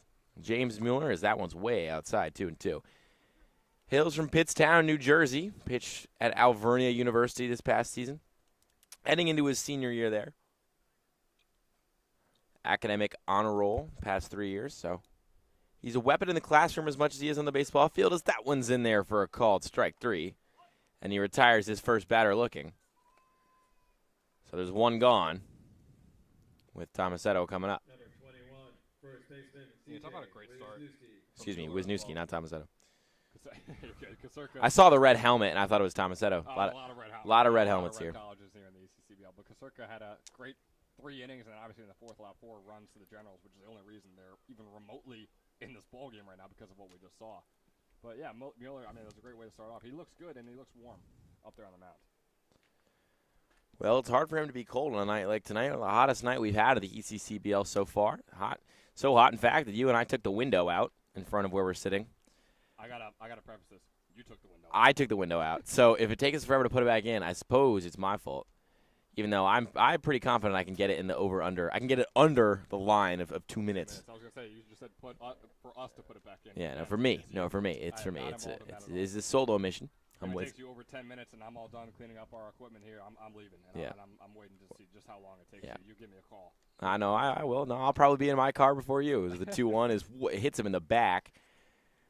So Wisniewski gets drilled from behind, and he'll take his base.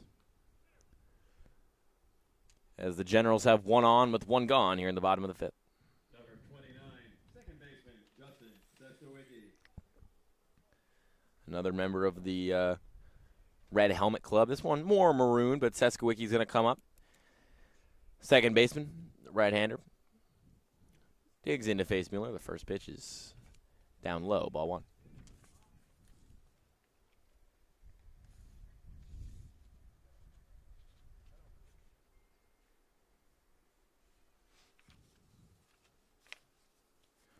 Runner on first.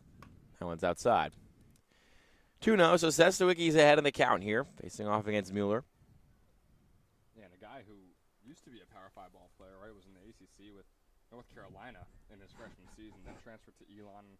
Wasn't solid, right? I mean, in his past redshirt junior season was a 237 hitter. Nothing too crazy. It was 2 for 5 so far on the summer. Make that 2 for 7 with how he's played today. That one's floating, and we'll go foul. Right up and over our heads. Still ahead in the count, though, 2-1 with Wisniewski on first.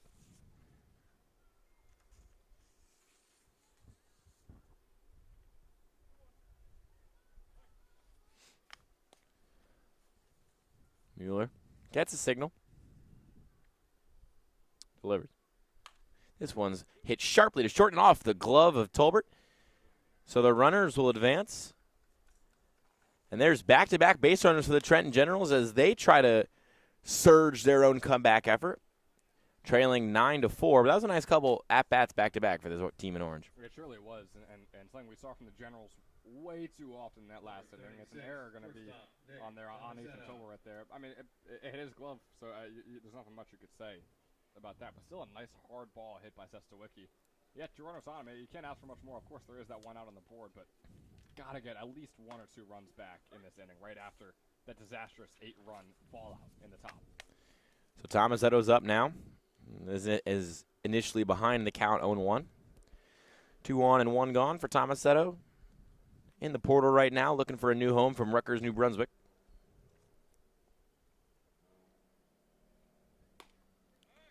Try to pick him off at first. They're going to say he was saved. I thought that was pretty close. Yeah, he didn't get the tag over. His foot was on the base, and he had the ball in his glove before Sestowicki got back, but of course, got to make the tag. He wasn't able to get that in time.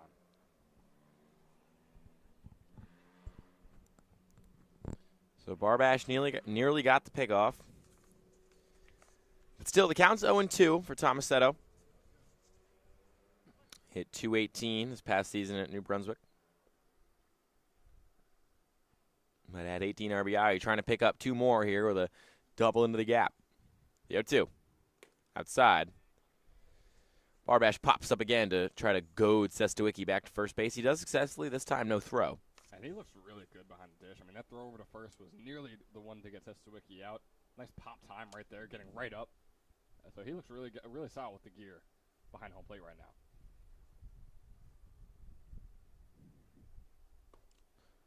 1-2 way inside. Tomasetto had to get some happy feet to get out of the way of that one, and the count's now even 2-2.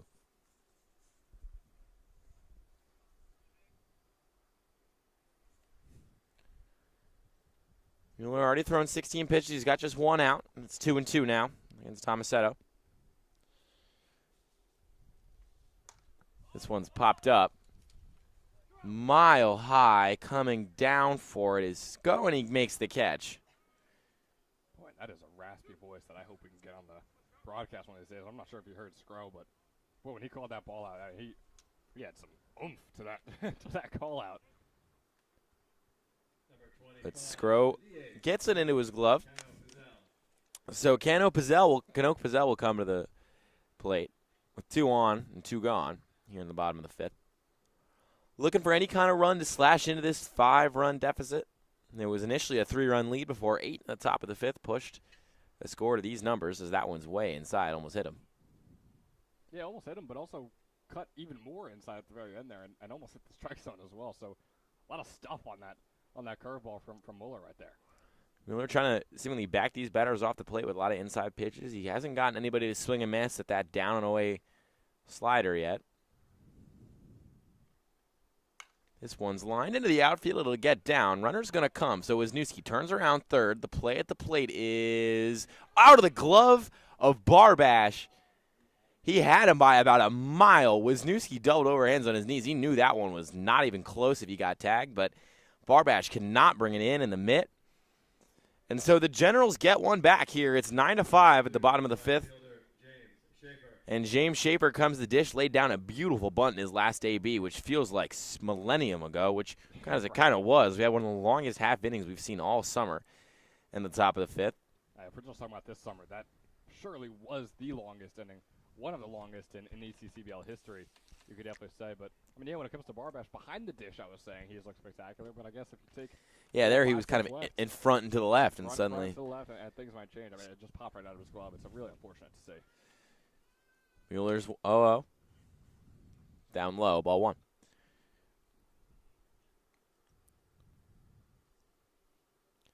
Lots of exit velo on that last hit. Probably made the play at the plate. Not very close, but still, lucky stuff for the Generals to get that run across. They trail 9-5, as Dolly Parton would say, and there's a hit by a pitch. So Schaefer will take his base, and they're loaded up as the Generals in this Trenton Derby are trying to claw back after giving up 8 in the top of the 5th. They've already scored 1 here in the bottom of the frame. They trail 9-5.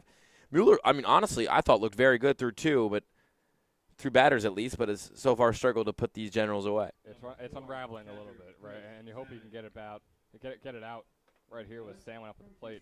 Would be a big out, right? I mean, we have the tying run technically at the plate right now here in the bottom of the 5th. First offering to Salmon's outside. So it'll be 1-0. And, after this final out is had, whenever it may be, whether it's in this at-bat or in 20 at-bats, just like we saw in the previous half inning. I don't need you to explain that Dolly Parton line. Call me uncultured, but I need to learn why Dolly Parton says we trailed 9-5. Well, it was 9-5. It was yeah. All right. Not uncultured. Goodness gracious, Ben Chadwick. I mean, what do they teach you in New Jersey? In all fairness, you said, as Dolly Parton would say, they trailed 9-5.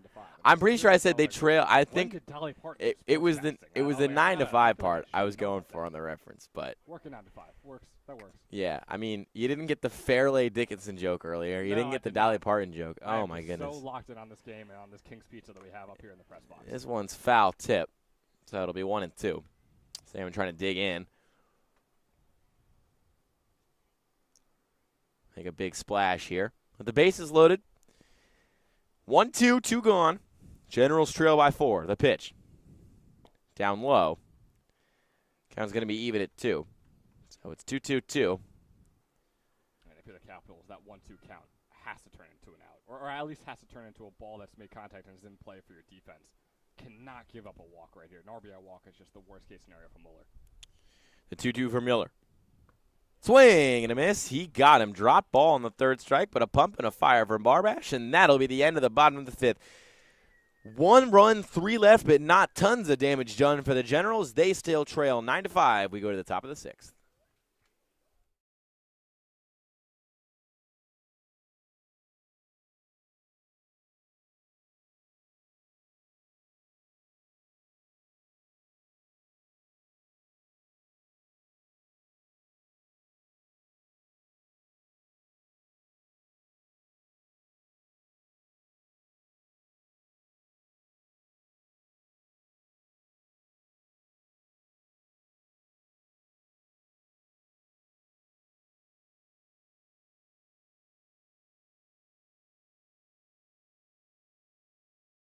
Going on over here with Carl Wisman. Carl has recently switched to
Back with you here at Moody Park as day turns to night and dusk turns to whatever comes after dusk in Ewing, New Jersey. I was going to say dusk turns to dawn, but we're not going to be here that long unless we get a couple more innings just like that top of the 5th. The Capitals lead the Generals 9-5 behind an 8-run top of the 5th inning, in which they really just got to the Generals pitching. But Ronan Wong is on the mound. Yeah, he's got a new batter out there. Our pinch hitter Joey Ditta is going to be taking the mound for the first time today. Guy who's only seen 2 at-bats so far. He's seen 3 plate appearances. He's 0 for 2 with a walk. So I haven't seen too much from him.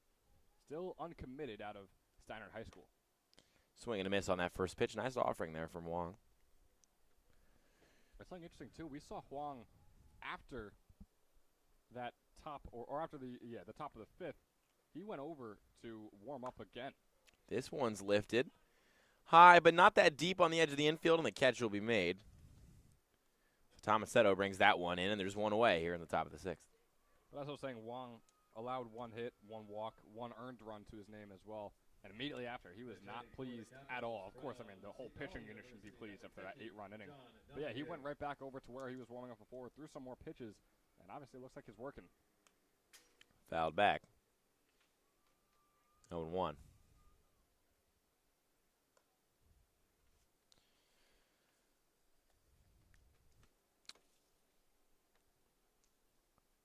The 0-1 from Wong. This one's cracked, but foul.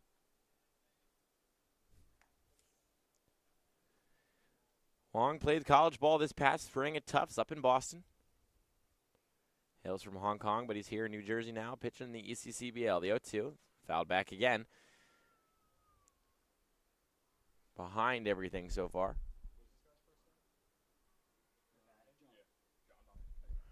John Donahue in the box. And Wong's 0-2 offering. Inside, ball 1.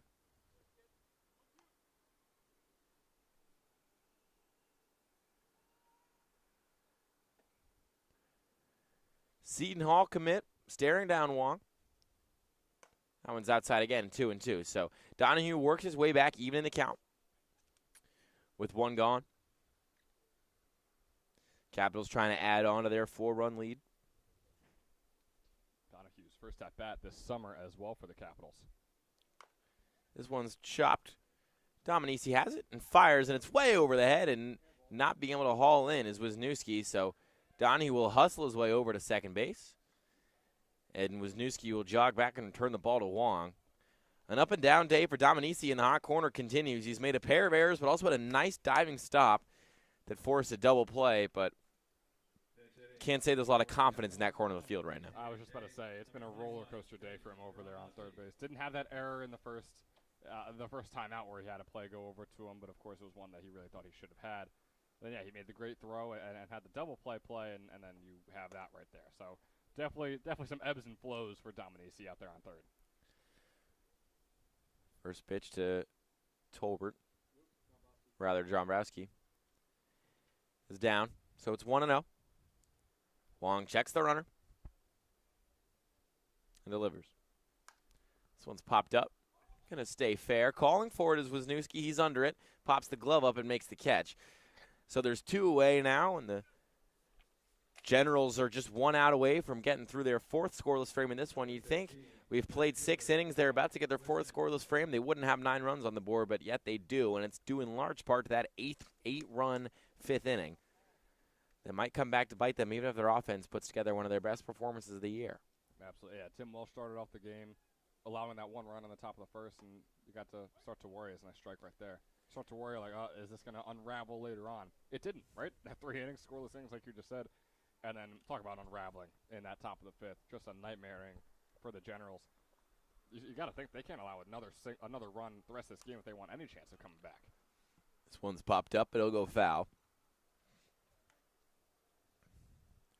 So Wong's ahead in the count, 0-2. 2 gone.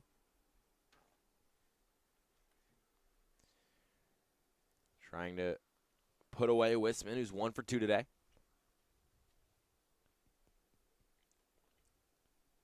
Southpaw sets and delivers. Down low and outside.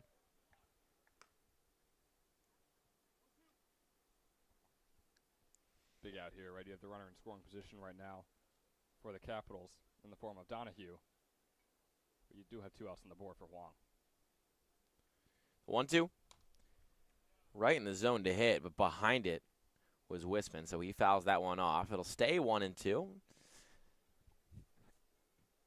As Donahue paces around there on second base, looking almost like a caged bull. He showed the speed earlier, got to second off that throwing error.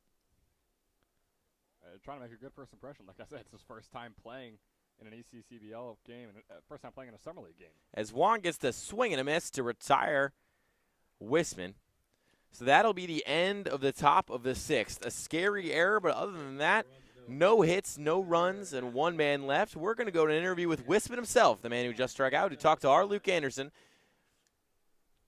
How's it going, everyone? We're here with Carl Wisman. Carl has recently switched to the popular torpedo bag. Carl, how's that been working out for you? It feels really good. I mean, it's really balanced. Shout out Dave Snyder over at Victus and Adam Maculata. Clutched up, hooked me up. I really appreciate it. I mean, it swings really nice. Found a barrel more in the hands. Really balanced swing, and I really like it. All right, good to hear from you. Good luck with your next at bat. Thank you. Appreciate it.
Back with you here at Moody Park. Ben Chadwick alongside me. I am Luke Lundler.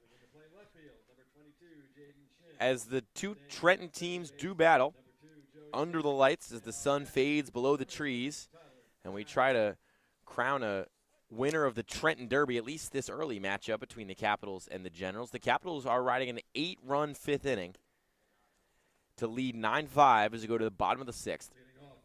Of course, it's the second edition of the Trenton Derby, like I know you've been calling it so far today. Just a few days ago, the Capitals won that first edition of it with a 4-3 win over the Generals. As this one's popped up, it'll stay fair. Under it, and the catch is not made. It's dropped. It was dropped, and that looked about as free as a water cup from Chipotle, but nonetheless, Fator cannot come down with it. And the Generals sneak a runner on in the first at-bat of the inning. You know, right when I heard that very minuscule pause, I knew you were trying to cook something up. And I sure enough, I think I put a great metaphor in there. It's free as a water cup from Chipotle. Gotta love it. So Inkalingo's on first.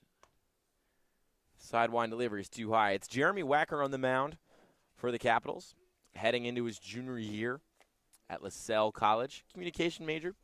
So he's just like you, Ben. Absolutely. No difference between the two of you. Right there too. We're all the same exactly in every aspect of life. Couldn't agree more. Went to Montgomery High School, hails from Montgomery, New Jersey. Could put that one together. But he throws, interestingly, a little more off to the side than some of the other pitchers we see in the ECCBL. Always nice to mix things up as that delivery is swung on and missed. Danny Jorgensen out in front of that one. So it's 2-1 to Jorgensen, who's 0 for 1 today. Got on base with a walk. And Kalingo goes, firing over to second base and not in time and skipping in the outfield. Inkalingo's not going to advance further. He'll get up from doing the splits over there on second base and brush the dirt off his pants and readjust himself, tuck his jersey back in. Always good to look prim and proper for ECCBL baseball. But Kalinga has made his way into scoring position now for the Generals, who are trying to mount a big comeback. After leading by as much as 3, they trailed by as many as 5, but they got a run back last inning, and all of a sudden, with nobody gone, they've got a runner on second. There was a real chance he could have gone to third as well if he didn't slide and take so long to get up. That throw from Baraski, I mean, it got by both Dromboski and Dida and was out all the way into center field. Donahue had to chase it down. So Inkalego could have gone his way over to third. Of course, didn't know that the throw by from Baraski was going to be so inerrant. So still sitting over there pretty on second. So it's full to Jorgensen. The offering. Up high, ball 4. Jorgensen did a little skip. He's going reverse. Probably wasn't uber confident in that being a ball, but got the support from the umpire. And now there's 2 on and nobody gone. As Wacker's going to try to settle down. He got the support from the umpire, got the support from his current head coach, I guess you could say, Samaras over there, the third base coach. Saying, hey, good take, because he knew, too, that was a close pitch to the strike zone, but not close enough. First pitch of the at-bat, in there for a called strike. Bischoff tried to shoot his hamstrings back, and it seemed like he was getting out of the way of one that was maybe too far inside. Umpire not fooled, didn't give him the call. So it's 0-1. Wacker checks his runners and throws, and it's outside. Can't see him. Yeah, Wacker's been a little up and down, right? I mean, he's just getting out there for the first time, still finding his arm. Boy, when he does, I mean, it's beautiful. The breaking balls have been gorgeous from the lefty so far today. Fastballs have some nice velo, just like that one right there as it gets fouled off. So fouling back is Bischoff. Jorgensen on first, and Inkalingo on second. And boy, Luke, I know you're as hungry as I am, but unfortunately we did learn Bischoff is the way to go. That was the muscle memory for the first 2 games, but those cinnamon cookies, man, they get me going too. But unfortunately, we're gonna have to call him by the correct name, which I'm as pissed off as anyone. Listen, they make plane rides all the more better, and also throws out what I thought would have been an incredible NIL opportunity Absolutely. if it did sponsorships. But you know, it's spelled like the cookie, so maybe you can still get a deal with that. That one's outside, so it'll be full. Hey, if they come knocking, they come calling your phone. Like, hey, your name is Biscoff, right? Nothing else. You no matter what your family lineage might say, you go, yes, it is Biscoff. I would love to be in your commercial. That's the answer you give them. Always chasing the bag, but that one's fouled back. So it'll remain full with nobody gone here and runner on first and second. Alex Bischoff digging in, facing Jeremy Wacker. First we've seen of him at Moody Park so far this year. Yes, Wacker's second summer here in the ECCBL as well. Like you just said, it's his first game, but definitely this one is swung on and missed. So Bischoff's going to sit down. Big strikeout there for Wacker. Got his first out of the half frame. It's a good-looking one, too. He had to battle in that count right there. Bischoff wasn't going anywhere without a fight. And, of course, he fought on that last one as well, swing and a miss. So Jorgensen and Inkalingo remain on first and second, but as we've seen, all it takes is 2 wild pitches and suddenly you can get a run home. This one's lifted into the outfield. Moving over is Donahue as his Shin. They're both under it. They're calling each other off, but a nice catch made. Shin just got under it. And when you say just, I mean, you mean just got under it. I mean, he was glove on the ground. I mean, back of his glove touching the grass as he makes that catch. Boy, oh boy, you got to have some better communication out there in left center. Number 21, first baseman, CJ Wisniewski. So Wisniewski's going to come up. Got to start at first, as he has every game for the Generals so far. Jorgensen and Inkalingo still on first and second after getting 2 runners on with no outs. Swing and a miss there. The Generals have yet to advance them further, and we've seen Wacker kind of settle in with that lefty sidearm delivery. It's a good-looking one, too. I mean, not exactly full submarine, I'd say, but definitely close to it. And, hey, whatever way you learn to pitch as a youngin', if it works, it works. That one's down and in, so it'll be ball 1. 1-1.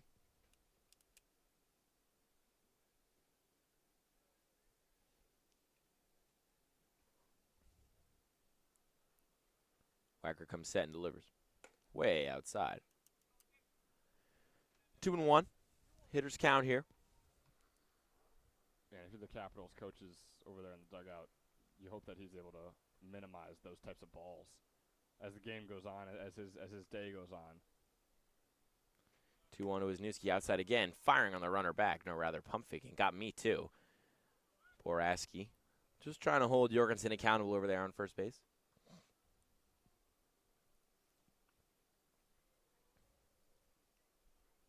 There's a pitcher warming up out there for the Capitals. Of course, Wacker only 20 pitches into his stint. 3-1 is lifted and down to the outfield for a base hit. One runner's going to score. Inkling goes rounding third. Going to third. The ball still trickling into the corner. Here comes Jorgensen. He'll score. Pushing on and digging into third is Wisniewski. He'll get there standing for a stand-up triple and 2 big runs here in the bottom of the 6th as the Generals continue to claw back. They now trail 9-7 with Wisniewski 90 feet away for making this a 1-run game. I know we were talking about records with that top of the 5th inning. Oh, we might get our first ever double-digit half inning here in the ECCBL. The very first game we had was the first shutout, complete shutout, tie 0-0 we've had in the ECCBL. That right there was the first triple of the summer here in the 2025 ECCBL season. That pitch is way outside. So Wacker starts the at-bat like he was thrown in the last one with some outside balls.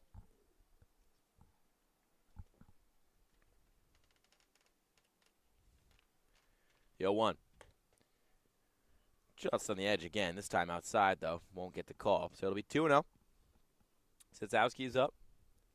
Setsowicki, rather. 0 for 3 today.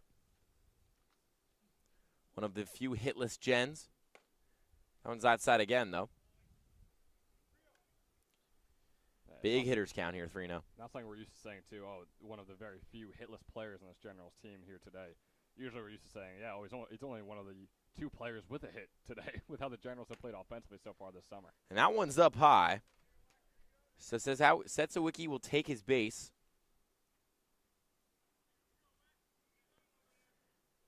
And now there's 2 on, and the tying run is on first. So can Tomasetto lace one into the gap?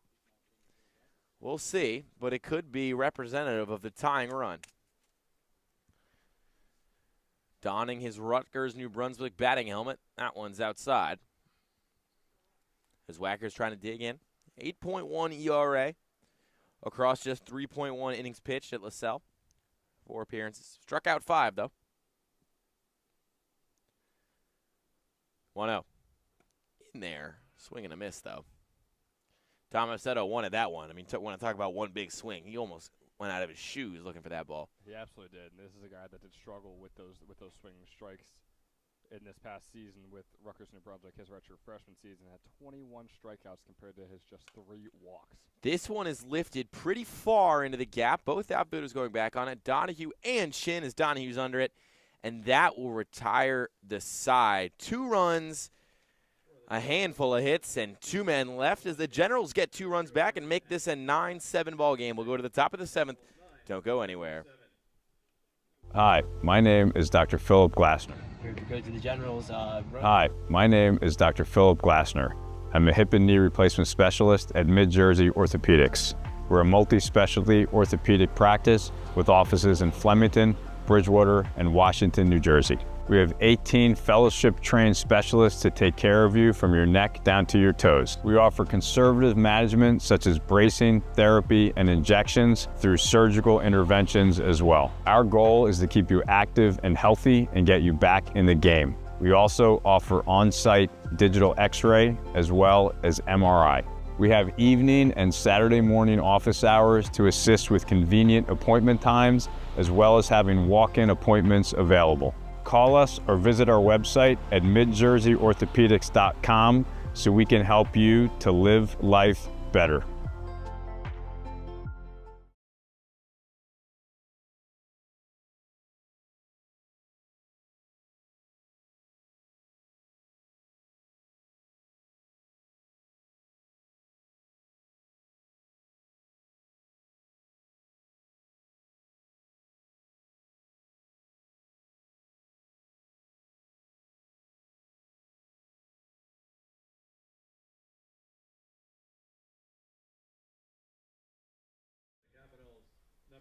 Back with you here at Moody Park. I'm Luke Lendler, joined alongside by Ben Chadwick.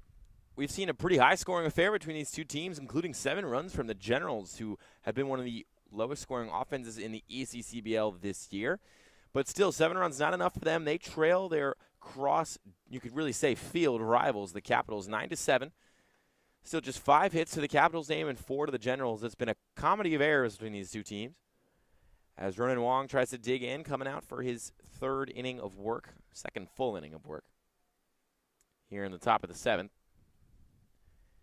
Count is even at 1-1. Here's his delivery. This one's popped up. Edge of the infield, running over and calling for it, and making the catch. So there's 1 away. As the Generals try to make that 8-run inning look like a blip more than a pattern. Number 24, right fielder Cole McGorty. So Cole McGarty is going to come up, right fielder.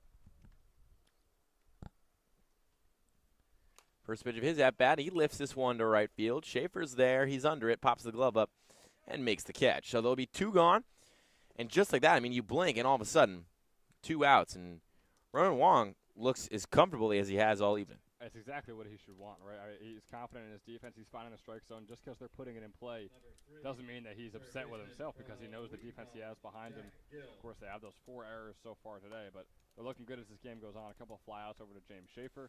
And, yeah, it's exactly what they need. They still trail by 2 despite an incredible last couple of innings. Now Gill hitting left-handed here into the box in the left-left matchup against Wong, who's immediately springing ahead of him in the count. It's 0-2. Quick first 2 outs, a quick 0-2 count here against Gill. The 0-2.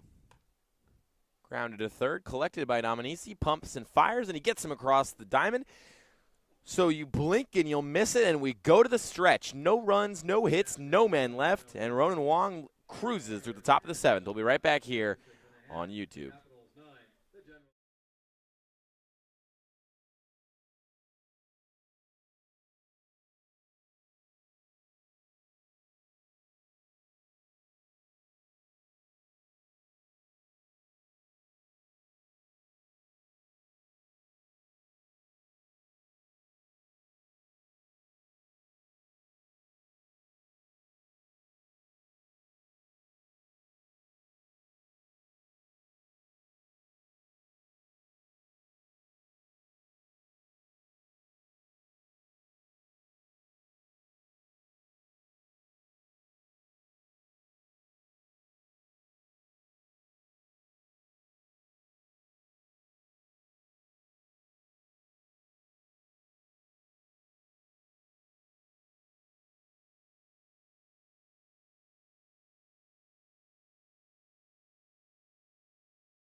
Back with you here at Moody Park. Luke Lundler alongside me, Ben Chadwick. After a 2-run bottom of the 6th, the Generals cruise through the top of the 7th and now look to try to claw into that deficit even more as Evan Sabo plunks his first batter on his first pitch. So the always dangerous Cano Pizzell will make his way to first base. Didn't even give me a chance to introduce him before he got violent, but Evan Sabo pitches for Fairleigh Dickinson University. And will now face James Schaefer in his second at-bat of the inning. Yeah, Schaefer just wrapped up his sophomore season at Fairleigh Dickinson. And yeah, I mean it's tough when you saw him warming up with the 10 pitches he's allowed before the inning really gets going. Nice strike there, but he had some wild ones. He had some high and very outside, very inside, and of course that one a little too inside on a Cano Pizzell. Got a wide windup, but he's ahead in the count 0-1 against Schaefer. This one's lifted and could get down for a base hit. It can. It's into the gap. Cano Pizzell is going to round second, looking dangerous, always looking to extend a play, but nonetheless stays there. So Schaefer and Cano Pizzell, two of the best base runners, make their way onto first and to second base. There is nobody gone, and it's been just 3 pitches here in the bottom of the 7th. Yeah, having James Schaefer with no outs and being the tying run here in the bottom of the 7th is you can't say great situation because, yeah, you are down by 2, but it's a situation you can be in when down by 2, I would say. Squaring to bunt is Salmon. He lays it down beautifully. He could even get here safely, and he doesn't. It's close, really close, but he advances the runners on a nice squeeze. He's going to get high fives, pats in the back, and maybe even a piece of gum from his teammates because that was a pretty selfless act, and he gets runners on second and third with 1 gone as the Generals try to mount a big comeback here. You can't ask for a much better bunt than that. And we were just talking about how dangerous these 2 base runners are. That is the exact right call to make if you're the Generals. Bunt down, get these guys around. Maybe you'll make it to first. I mean, nearly. I mean, you were centimeters, milliseconds away from making it to first on time. First pitch of the at-bat is down low. It's 1-0. So Schaefer and Cano Pizzell on second and third and in the box. Trying to do some damage here. And their damage has been done. That ball is carrying. It's still carrying, and it's out of the park. Taking the lead in Kalingo with a 3-run shot off of the wooden bat and into the bullpen. That hung in the sky for what felt like an eternity, and the Generals, trailing by as many as 5 runs, have come all the way back and snatched the lead in the bottom of the 7th. They lead 10-9. Boy, we have seen a single, a double, a triple, and now a home run in this game. The first ever triple, and now the first ever home run of the summer. Wow, we were talking about the Mets game before and how they had 3 homers in an inning and a half, and we were like, yeah, we don't know if we're even going to get double-digit homers in the entire season. Finally getting our first one just a little over a week into the summer. It's a pretty good pace to set here at the ECCBL, especially at Moody Park. I mean, goodness, I thought I would witness my first ECCBL. Excuse me. Wow. Oh, I'm too giddy from the excitement. I thought I'd witness my first ECCBL home run after July 4th, after we celebrated our nation's birthday. But nonetheless, here at Moody Park, any given Thursday night, you can witness a 5-run comeback in the later stages. I mean, this is an offense that scored 0 runs. My first witness of this offense was a 0-0 tie. But look at that. 10 runs, including 4 frames in a row with a run. And the Gens have stormed back and taken the lead. Yeah, I mean, a 335-foot bomb from Kalingo right there. That was unbelievable. Wood bat and everything. Jorgensen now facing a 2-2 count. That one's outside. So it'll be full. Sabo's got to battle back here. He had the count. He had the 0-2 before. Cannot give away another runner on. Swung on and missed. Jorgensen just fanning at that one. As Sabo settles in, gets an out. Pushed to 2 outs now. Number 34, center fielder, Alex Bischoff. Boy, you got to love just how this game is flip-flopped. Right? I mean, you have the Capitals starting off with a 1-0 lead, and it takes 3 innings for anything to change after that. You think, like, oh, the Capitals are looking good. We know the Generals are struggling to score runs.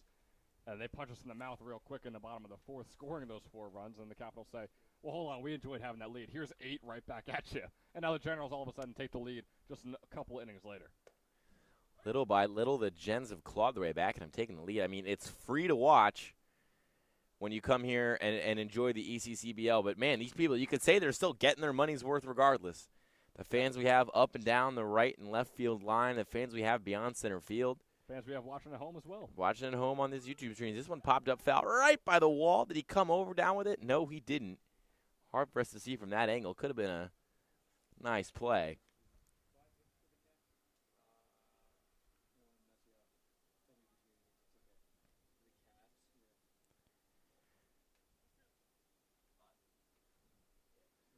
In Kalingo, wow.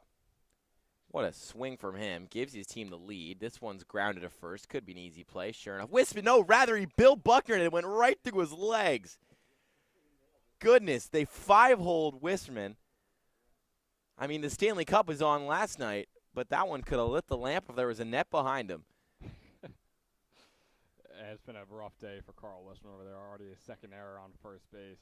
Talk about errors galore. We saw the first ever home run. Now we see the most errors we've seen yet this summer. 8 on the summer. Or 8 on the game, I should say. 4 for each team. This one swung on a miss. Runner went and made it safely. So it's 0-1 with 2 gone and a runner on second as the Generals, yes, the Trenton Generals, the same ones that were trailing by 5 runs, try to claw their way back into this one. Sabo comes set. Wines delivers. In there for a called strike. It's 0-2. Sabo, I mean, he has looked good just besides those 3 at-bats where he allowed runner, home run. Other than that, I mean, he's looked very, very solid. But, I mean, you know, other than that, Mrs. Lincoln, Well, how was the yeah, play? it's a big, very wide scope other than that by me right there. This one's cracked. Not fair. Trickling to the left of third base. It's always so easy to say that about pitchers. Well, if you didn't face those 7 batters and allow 10 runs to all of them, then, well, he's having a pretty not bad day. So it's 0-2. Still staying alive is Dominici. Dominici, one of the very few guys who's still looking to get on base for the first time today. The only guy actually on this Generals team. So it's 1-2 now. Dominici 0 for 3. Bischoff's on second, taking his big lead. Sabo comes set. Wines delivers. This one's popped up sky high. Back behind the backstop and mercifully falling to the ground. Could potentially have claimed a windshield in the process. You never know. But it remains 1-2 against Dominici. Just another reason why, folks, if you want to just watch our stream in the safety and comfort of your own home, you're more than welcome to do so. I mean, you come here, you park your car. Even if you park it way out back near the grass where I tell you all to every single time I put this headset on, you're still a victim out there. You still have a chance to get a ball right through the windshield. 1-2 is lifted, could get down, and it will. And the runner's going to round third and come home. Bischoff's got the legs churning and the arms pumping, and he'll make it home. Runner goes to second now. Play at the plate. Not in time. So the run will count. The Gens tack one on. They have 11, and the Capitals have 9. As we go to the top of the 8th, what an inning for the Trenton Generals. Man, a comeback mounted off a 3-run home run and a late RBI. They lead by 2. Don't go anywhere. We'll be right back after this.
It might not be July 4th, but, man, we've seen some fireworks here tonight at Moody Park. Luke Lundler, Ben Chadwick alongside me.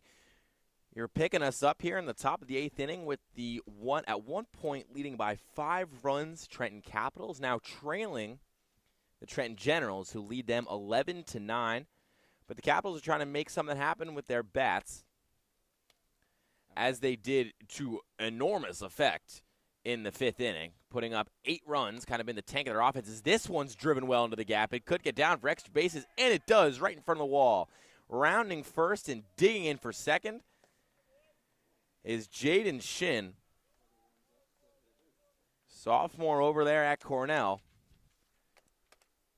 I mean, what is going on with these bats? Did we swap out wood for metal like in between innings? I mean, what is happening? I mean, I tell you what, I sometimes I get a look at the baseballs in the bucket before they walk them out when I get here, but they didn't look juiced to me. But there's something in the air tonight. Phil Collins, as these two teams are just doing battle with the big hits and the big runs. So there's a runner on second as this ball squirts away from the catcher and is into the backstop. So Shin will advance to third as Ronan Wong still in the bump. Feels like there's a million things we have to check in on. Let's check in on Ronan Wong here. So he came in at the end of that 8-run onslaught and then put up back-to-back scoreless frames right now. I mean, we mentioned that head coach Mike Curiel is still Where's Waldo, but in terms of how you manage Wong, what's the strategy going forward? In terms of managing Wong, I mean, I think you just said it. He's thrown 38 pitches, 2 scoreless innings. He came in and had that 1 earned run to cap off the 8-run inning that they had in the top of the 5th. But overall, as a team with the Generals right now, you don't want to change a thing. They've scored 7 unanswered runs over the past 3 innings. I wouldn't change a single thing. I mean, Huang, of course, you have the pitch limit regardless. This is summer ball. You can't pitch him as long as you want to. He's got his limits from Tufts and from wherever, too, from trainers or whatever it might be. But regardless, you don't want to change your lineup at all at the moment. I mean, you just pointed out, nice strike right there, too. He looks great. This Generals team looks great. Don't change a thing. So Wong nearing 40 pitches.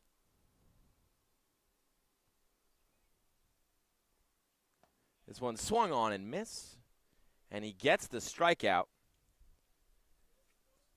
Did a nice job there. He's just really, after a little bit of a bumpy road when he came out of the pen, putting together good AB after good AB. So Tyler Moraski is going to come up. The right-hander is going to be matching up with the southpaw Wong, as the first pitch of the at-bat was down for ball 1. Moraski's had his struggles behind the dish so far. He's already got 2 errors wearing the catching gear on throws over to second base for looking for a stolen base pickoff, if you will. But see what he's able to do with the bat in his hands. First half out of the day. 11-9 in favor of the Trenton Generals. Big comeback for them today. Wong winds up, delivers. Inside. It'll be 3-0 here on Baraski.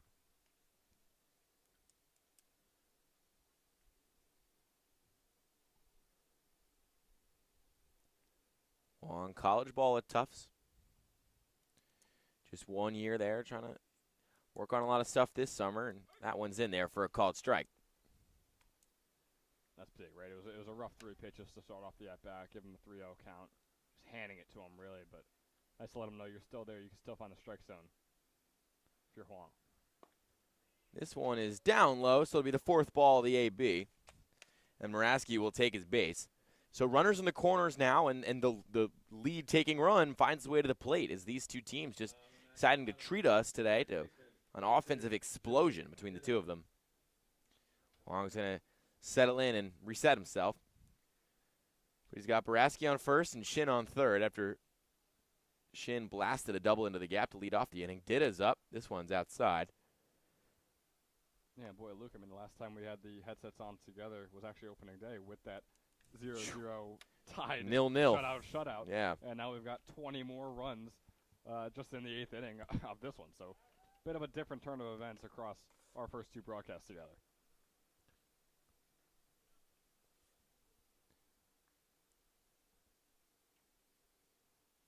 Wong gets the signal. Comes set. Winds and delivers. Down low.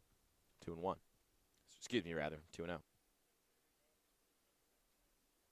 Put some heat on that fastball. Just got to Get a little more aim, a little more accuracy on it to find the strike zone, but definitely keep that same velo going.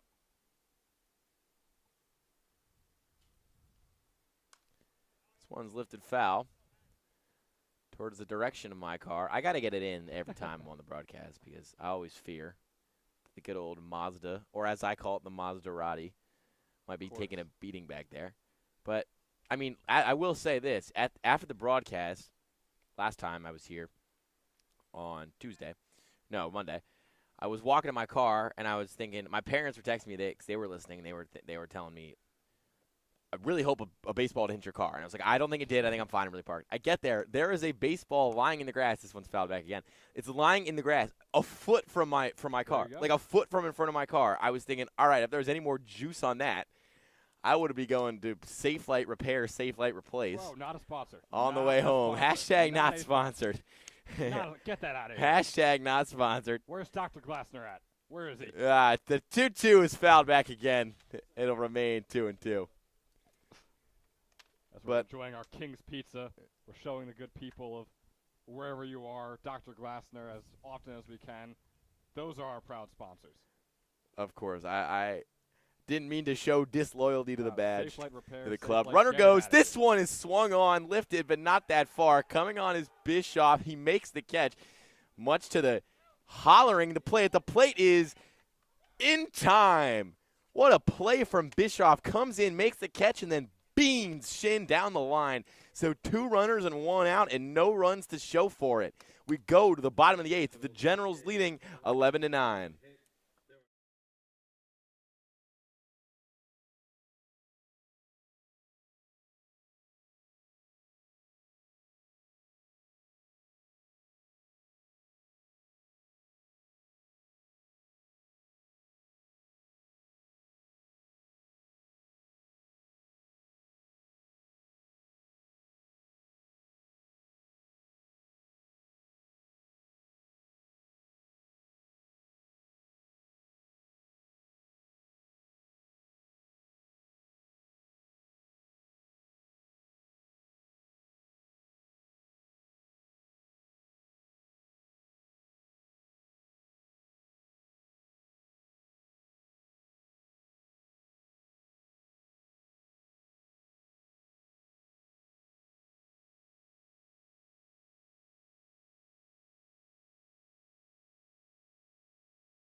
Back with you here at Moody Park. Luke Lunner still here with Ben Chadwick.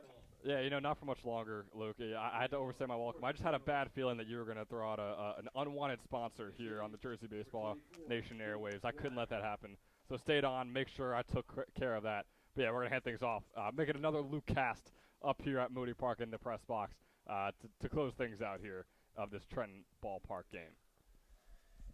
Nothing gets past this guy, that's for sure. Veteran. This is my first year. I'm still finding my way around the press box, but I'll be joined by Luke Anderson, as I was for all of Monday night, as this one's grounded to second, collected nicely, and fired over to first. There's one away. here in the bottom of the 8th. Now, Luke, we've been treated to some tremendous ball so far in this game. I mean, 20 combined runs between these two teams, and we're not even in the 9th inning yet. Yeah, no, a lot of runs have been scored by both teams. I think that is on account of the 8 errors that we have, as well as some good baseball. You would love to see 20 runs in a clean game without the errors, but 20 runs is 20 runs. Entertainment is entertainment as we're back with the Generals, who have now scored a run in 4 straight innings. That ball's fouled off the fence, and our camera is wiggling in accordance. Corey Reibel, the new pitcher on the bump for the Capitals, just wrapped up his freshman season at Elizabethtown. Appeared in 15 games over there, had 12 strikeouts over 15 innings. He closed, earned 6 saves. Hails from Bridgewater, New Jersey.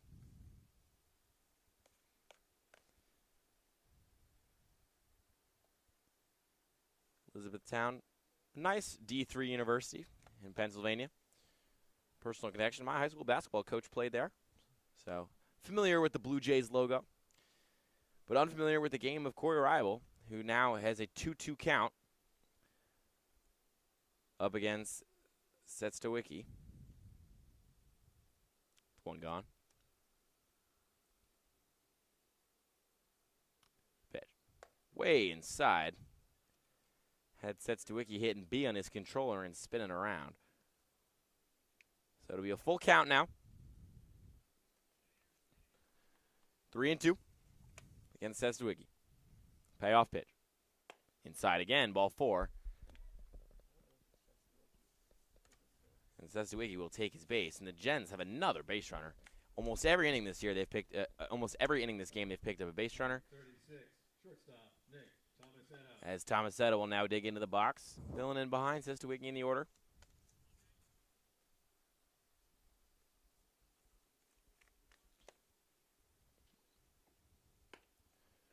First pitch is in there for a called strike.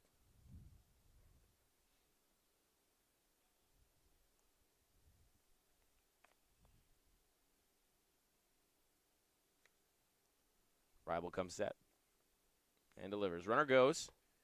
Catcher hops up, fires one to second base. Play at the plate, not in time. As Setstowicki makes it to second, Boraski couldn't gun him down.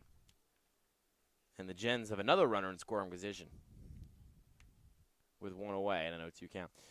Luke, lots of runs being scored tonight by the Gens, contrary to what they've done a lot so far this season. Their offense hasn't been the most high-powered, high-octane. You mentioned the errors, but still, nonetheless, 7 hits. What have you liked about their offensive approach so far tonight? Yeah, no, just making some good contact with the ball. Obviously, got some luck from that 3-run shot from Inkalingo. I mean, they've just been putting the ball in the gap. Obviously, we've seen some more extra base hits than we have tended to see this summer, and it's always exciting to see that. That one's fouled off, Tomasetto. So there will still be 1-2 here with 1 gone and a runner on second. Tomasetto 0 for 3 tonight. Reibel kicks and delivers. This one's lifted into right field. Back on his McGarty. He won't get there. Gets over his head and bounces off the fence. Setstowicki's going to score. Well. This could be a triple. He's going to dig in for third. Won't make it standing up like his teammate, but he dives in there and is safe. Nice piece of hitting from Tomasetto.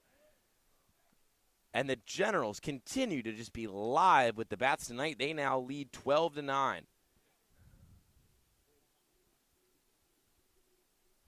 Seemed like McCourty was kind of banking on the wooden bats, not giving much distance to that one there, and he got caught out. He was definitely playing a little bit in right there.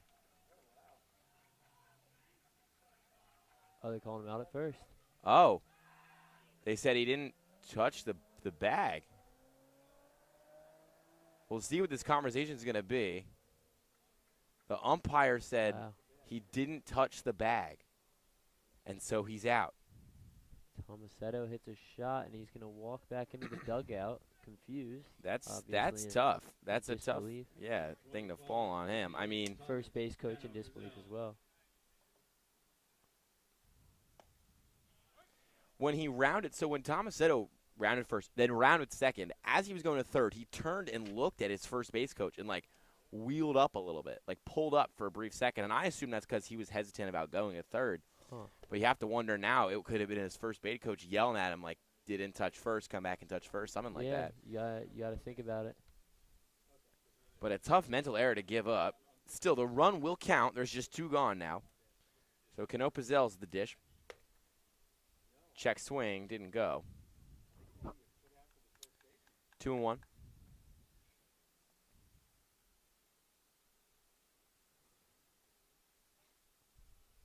So now, other than those 8 errors that we already have on the defensive side, we have some mental errors that obviously don't go on in the scorebook, but will affect the final score of this game.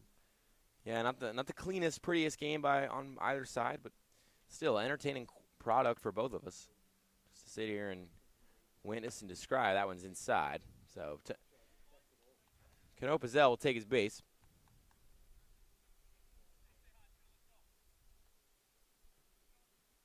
Number 2, right So the runner on fielder, first Schaefer. as Jake Schaefer, who has been a big part of this offensive attack, both with his bat and with his legs on the base paths, will make his way to the plate. Rival trying to get out of this inning. He's 1 out away from doing so. First pitch, grounded up the middle. This could get out, and it doesn't. Picked up nicely and flipped to the shortstop. Dombrowski, who's covering second. And the Caps get out of the inning. 1 run, 2 hits, 1 man left. As the Gens jog back to the dugout, leading by 3. Runner Wong is going to be back out here to start the 9th, and we'll be back with you after this.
Back with you here at Moody Park, the Luke Cast. Luke Lendler, I'm joined alongside Luke Anderson, as this one is fouled away. Donahue's up for the Capitals, who are trying to make their last push to win this ball game. They were leading 9-4 after an 8-run 5th inning. They looked comfortable, confident, in control. And suddenly an explosion from the Trenton Generals, who have now scored in 5 straight frames, see them lead 12-9. So the Capitals in this you could say cross-town rivalry. Really, they play in opposite dugouts. So cross-dugout rivalry. Trying to make a last-ditch attempt to come back and win this one, but been a pretty entertaining wall-to-wall ball game for both these teams so far. Luke, we talked about it last time we were together on this cast. It's about scoring consistently. Obviously, you see the Generals have scored in the last 5 innings, and now they have the lead of this game, and you see from the Generals or the Capitals, you score 8 runs in 1 inning, and you're not going to be able to get the job done at the end of the day. 21. Consistency is key for your offense, and the Gens have been the embodiment of that for all of this ball game. But one away here at the top of the 9th as Wong's offering is outside. Running Wong still chugging along down there on the mound. He's pitching hard, and he's been pitching pretty well. Gave up an earned run in his first inning of work, which was that tail end of that 8-run 5th. But has been scoreless since then. He's spinning it well. He's up to 57 pitches. But he now digs in, trying to get the win. Facing off against Braden Drombowski. He fouls one back. Braden Drombowski plays at the College of New Jersey. Going into his junior year there. He's 2 for 7 so far this year, but those 2 hits, he's got 2 RBI. So he's got a knack for getting the big hit, the 1-2 inside.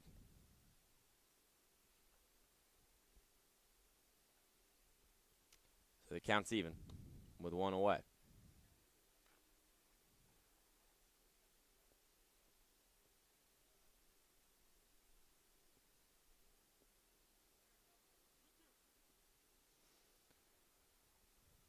Wong shakes off a couple signals, comes set, and delivers.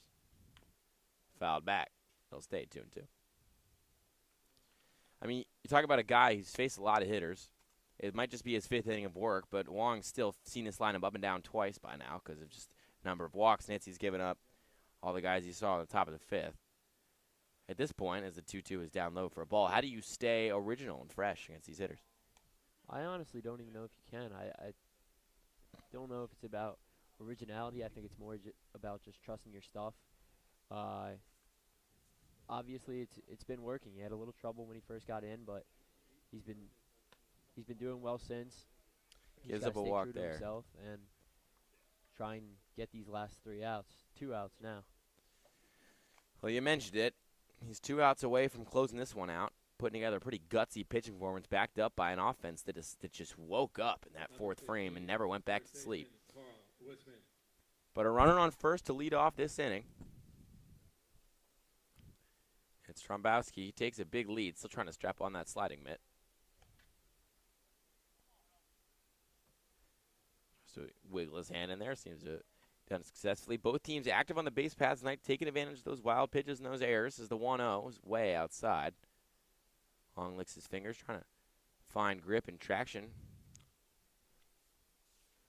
You know, we saw some pitchers struggle with footing earlier. Zach Kasurka started this one for the Gens and actually slipped and fell a couple times on the mound. Pitch from Wong is lifted into the outfield. Coming over on his Bischoff, it could get over his head, and it does. It squirts off the fence. So rounding third, Drombrowski, they're going to hold him there. So he goes back to the bag. We got a runner on second and third. So the tying run comes to the plate. There's that Wisman torpedo bat. Yeah, and who else but the teenage sensation? You spoke with him earlier tonight about that torpedo bat. Listen, Wisman's had his struggles in the field today. He's 1 for 3, let a ball get between his legs over there on first base. But all can be made whole again with a big swing of the bat here. And, you know, I used to think home runs were as rare as a unicorn at Moody Park, but we saw a big 3-run shot earlier in this one to take the lead in the 7th inning. Can be done. So Wisman did a good job getting on second, and now Fattore is up in the box. Big Matt Fattore, standing tall, staring down Wong. First pitch lifted, center field. Could it get down? It doesn't. What a great catch. Tagging from third is Drombowski. He'll make it safely. Throws it to but nobody. The throw goes nowhere, trickling into the backstop, and the runner's going to advance. So both runners advance. A great catch made by Bischoff out there in center field, but he just kind of got up, panicked, and hurled that ball. And it didn't end up going anywhere. So the run scores, but there's still an out. Bischoff putting his hands up. He was wondering where his cutoff was. Yeah. I don't know if he would have hit it even if they were in the right spot right there. So Cole McGarty comes up. The last hope for the Capitals tonight. They scored 8 runs in the 5th, led by as much as 5. And they have a runner 90 feet away from making this a 1-run ball game. It is 12-10 in favor of the Generals. And Ronan Wong is still on the mound. He's up to 67 pitches. Facing off against McGordy. 1-0. This one's lifted. It could get down. It does, just inside the foul pole. McGordy's going to round runner scores. He's going to dig in. Could get 3. Schaefer struggling with the ball out there in the outfield. McGordy trying, and he slides, and he makes it safely to third. Ball squirts away, but there's a backup there. And a big hit has now put the tying run 90 feet from home. I'm just twists and turns. The drama, Luke. This is ECCBL baseball. Wow. Number 3, third baseman Jack Gill.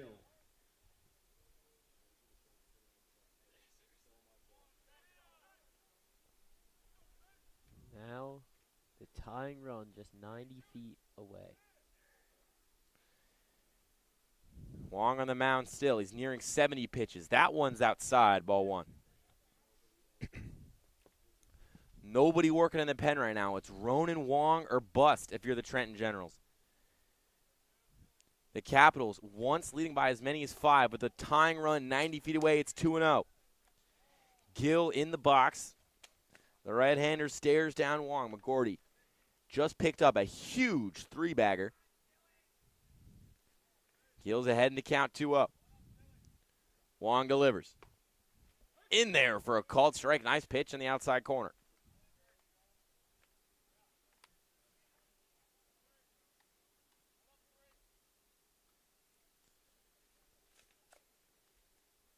Two one. Chopped foul to be 2-2. Down to their last strike.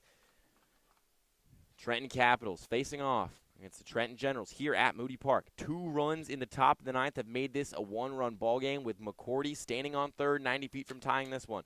A wild pitch would be a tying run. A single in the outfield would be a tying run. But Wong's up to 72 pitches. His 73rd. This one's grounded. Could be the game. Sitzowski's coming in on. He fires over to first. And there it is. Trailing by as many as 5. The Trenton Generals pieced together the biggest comeback of the year so far in the ECCBL and will walk in tonight victorious over the Trenton Capitals. What a game we were treated to here tonight at Moody. Ronan Wong gets the win. He threw 73 pitches over 5 innings, gave up 3 runs, but it was enough thanks to a huge 3-run shot and a lot of big offense from his team. Coach Coryell might have made it out. Appears when they needed him most. Coach Coryell makes his appearance. He apparates out of thin air. But a Donato, just what a game. We had a classic from beginning to end. 2 teams familiar with each other, both veteran members of a pretty young league.